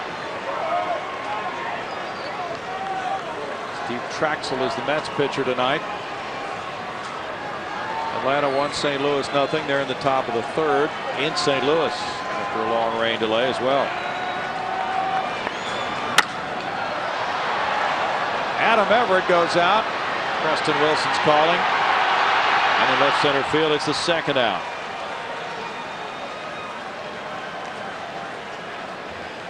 The Astros trying to square their record at 3-3 on this road trip. Andy Pettitte goes tomorrow, 1 o'clock airtime against Carlos Zambrano. Angel Pagan is the batter. Pagan doubled in the 5th inning. He also has a walk tonight. Grounded into a double play in the 7th. Seattle beat the Yankees 3-2. Richie Sexson hit his 19th home run.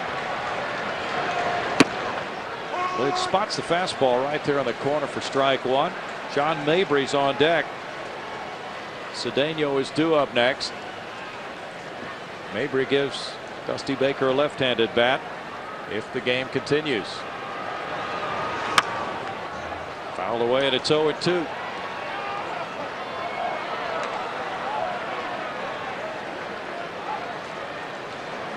Arizona got 4 in the 4th to lead the Dodgers 4-0. They're now in the bottom of the 5th inning. Sean Green hit his 9th home run for the D-backs. They'll be coming to Houston next week, right after the Reds hit town. Homestand begins Tuesday night with Cincinnati. Grounded foul, and the count stays no balls, 2 strikes.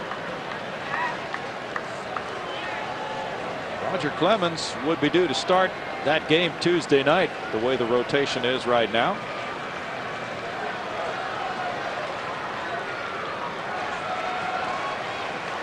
Lidge is pitcher number 5 for the Astros. 1 ball, 2 strikes.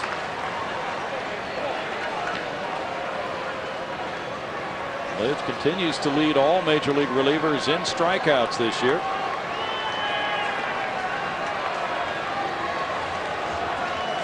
His most recent save came in that Cardinals series. 2-2. I think he might have fallen off a little bit on that pitch. A lot of times when a pitcher opens up or falls off, it's because they're asking for a little extra or reaching back. You got to guard against that. Just trust your stuff, trust your normal delivery. Stay on that back leg, keep that front side closed.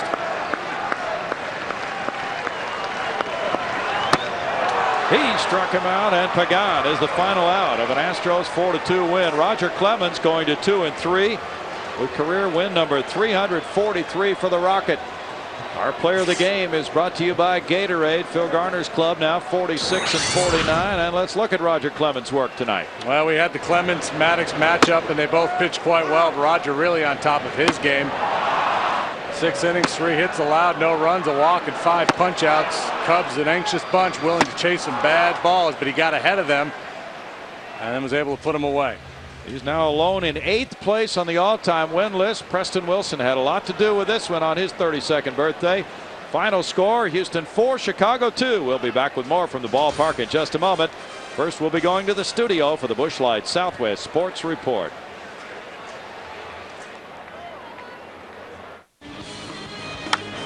Biggio, the fly ball, deep left center field, going back, Angel Pagan. Biggio has a leadoff homer. Cedeno chases, he's upset it himself and strikes out to the warning track on a deep drive by Pierre for the 2nd out. This is your Houston Astros postgame report, presented by Busch Light.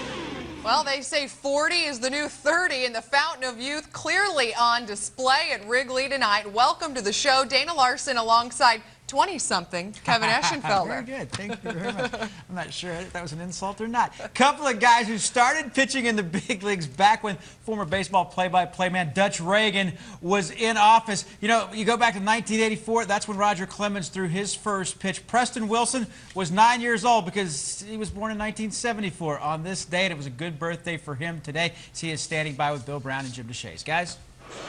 July 19th. Happy 32nd, Preston, and you were a big factor in this game tonight. How does it feel to come through like that on your birthday? Oh, it feels good. You know, I think anytime you contribute to a win, it feels good.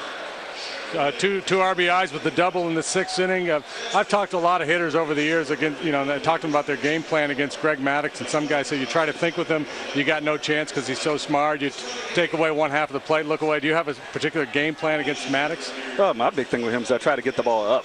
You know, my second at bat, I didn't do as good a job with that against him. But, you know, most of the time when I face him, I try to get it up because anything down has so much movement that you're not going to get it straight up, get it all. You hammered that ball to right center field first time up, and then hit your double to right field again in the 9th inning, your second double of the game. And we've seen you go to right field quite often this season. Is that the way you typically have hit in the past, or are you going to right and right center more often? Well, I think I'm just trying to stay through the ball right now, and you know, I'm getting more pitches away to hit than I am middle in, so just trying to take advantage of it. Preston, with this ball club winning tonight and this kind of a pitching matchup, you hope each night that will be the push, the impetus to get things rolling. Here it is mid-July. There's still plenty of time. Got a lot of veteran guys who have been through this before, but it would be nice to make a move, wouldn't it? Oh, definitely. I think now is a great time. You know, we got all of our guys back now. Got Backy coming back soon, and you know, we're going to see our starters start pitching better than they did in the first half. So I think now's a great time to get it rolling. Preston, we have some video of the squeeze play in the 9th inning to provide that insurance run. Give us a little baseball 101, what the base runner's responsibility is and how that play works out. Well, the biggest thing is you don't want to tip it off. You don't want to go too early before the pitcher gets in his motion going towards home plate because then he may be able to throw a pitch out or a pitch that the batter can't handle. So you just try to wait as long as you can, and once he commits to home, then you just go. Of course, Dusty Baker had to be alerted with Adam Everett at the plate, and when you at third that something might be up, but they pitched out early in the count, and it really came down to execution in that inning. After your double, Osmus with a good bunt, and then another beautiful bunt by Everett to get it done. That has to make you guys feel good to execute like that. That's a great job by both of those guys. I mean, the bunts, both of them couldn't be any better. They were in great spots for the situations, and they really made it easy on me on the base pads. I didn't have to work too hard out there. Thank you, Preston. Happy birthday. Thanks.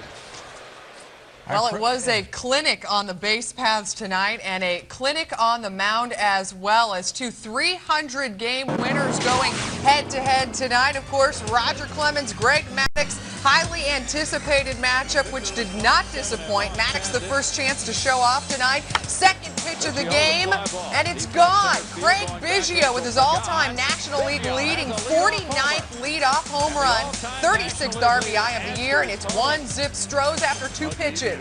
Roger with his chance to shine now, and he does. 5 strikeouts and only 3 hits through 6 innings of work and 6 innings of shutout ball. But Maddux is a 14-time Gold Glover, and he shows off in the 4th.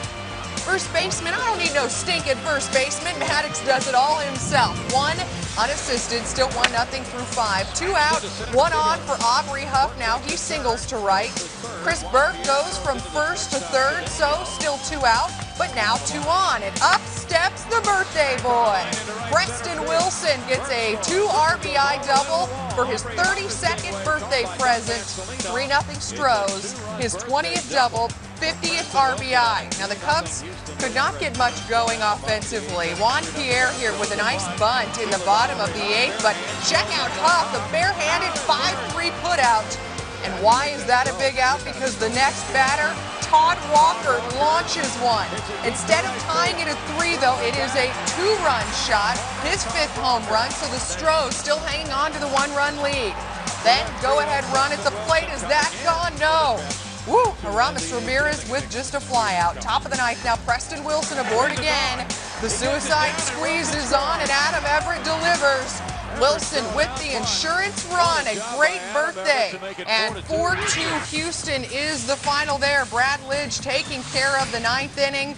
Roger Clemens getting his 343rd career victory. 2nd win of the year tonight as he outduels Greg Maddux. Look at that line, 6 innings pitched, giving up just 3 hits and no earned runs with 5 strikeouts. Craig Biggio getting the offense started early tonight, and then it was Preston Wilson taking care of it the rest of the way. It's time now for us to head back out of the friendly confines of Wrigley Field to the booth. Bill Brown and Jim DeShays. We had the pitching matchup that we were looking so forward to tonight, and a couple of veterans certainly did not disappoint. No, they didn't, and quite often they do.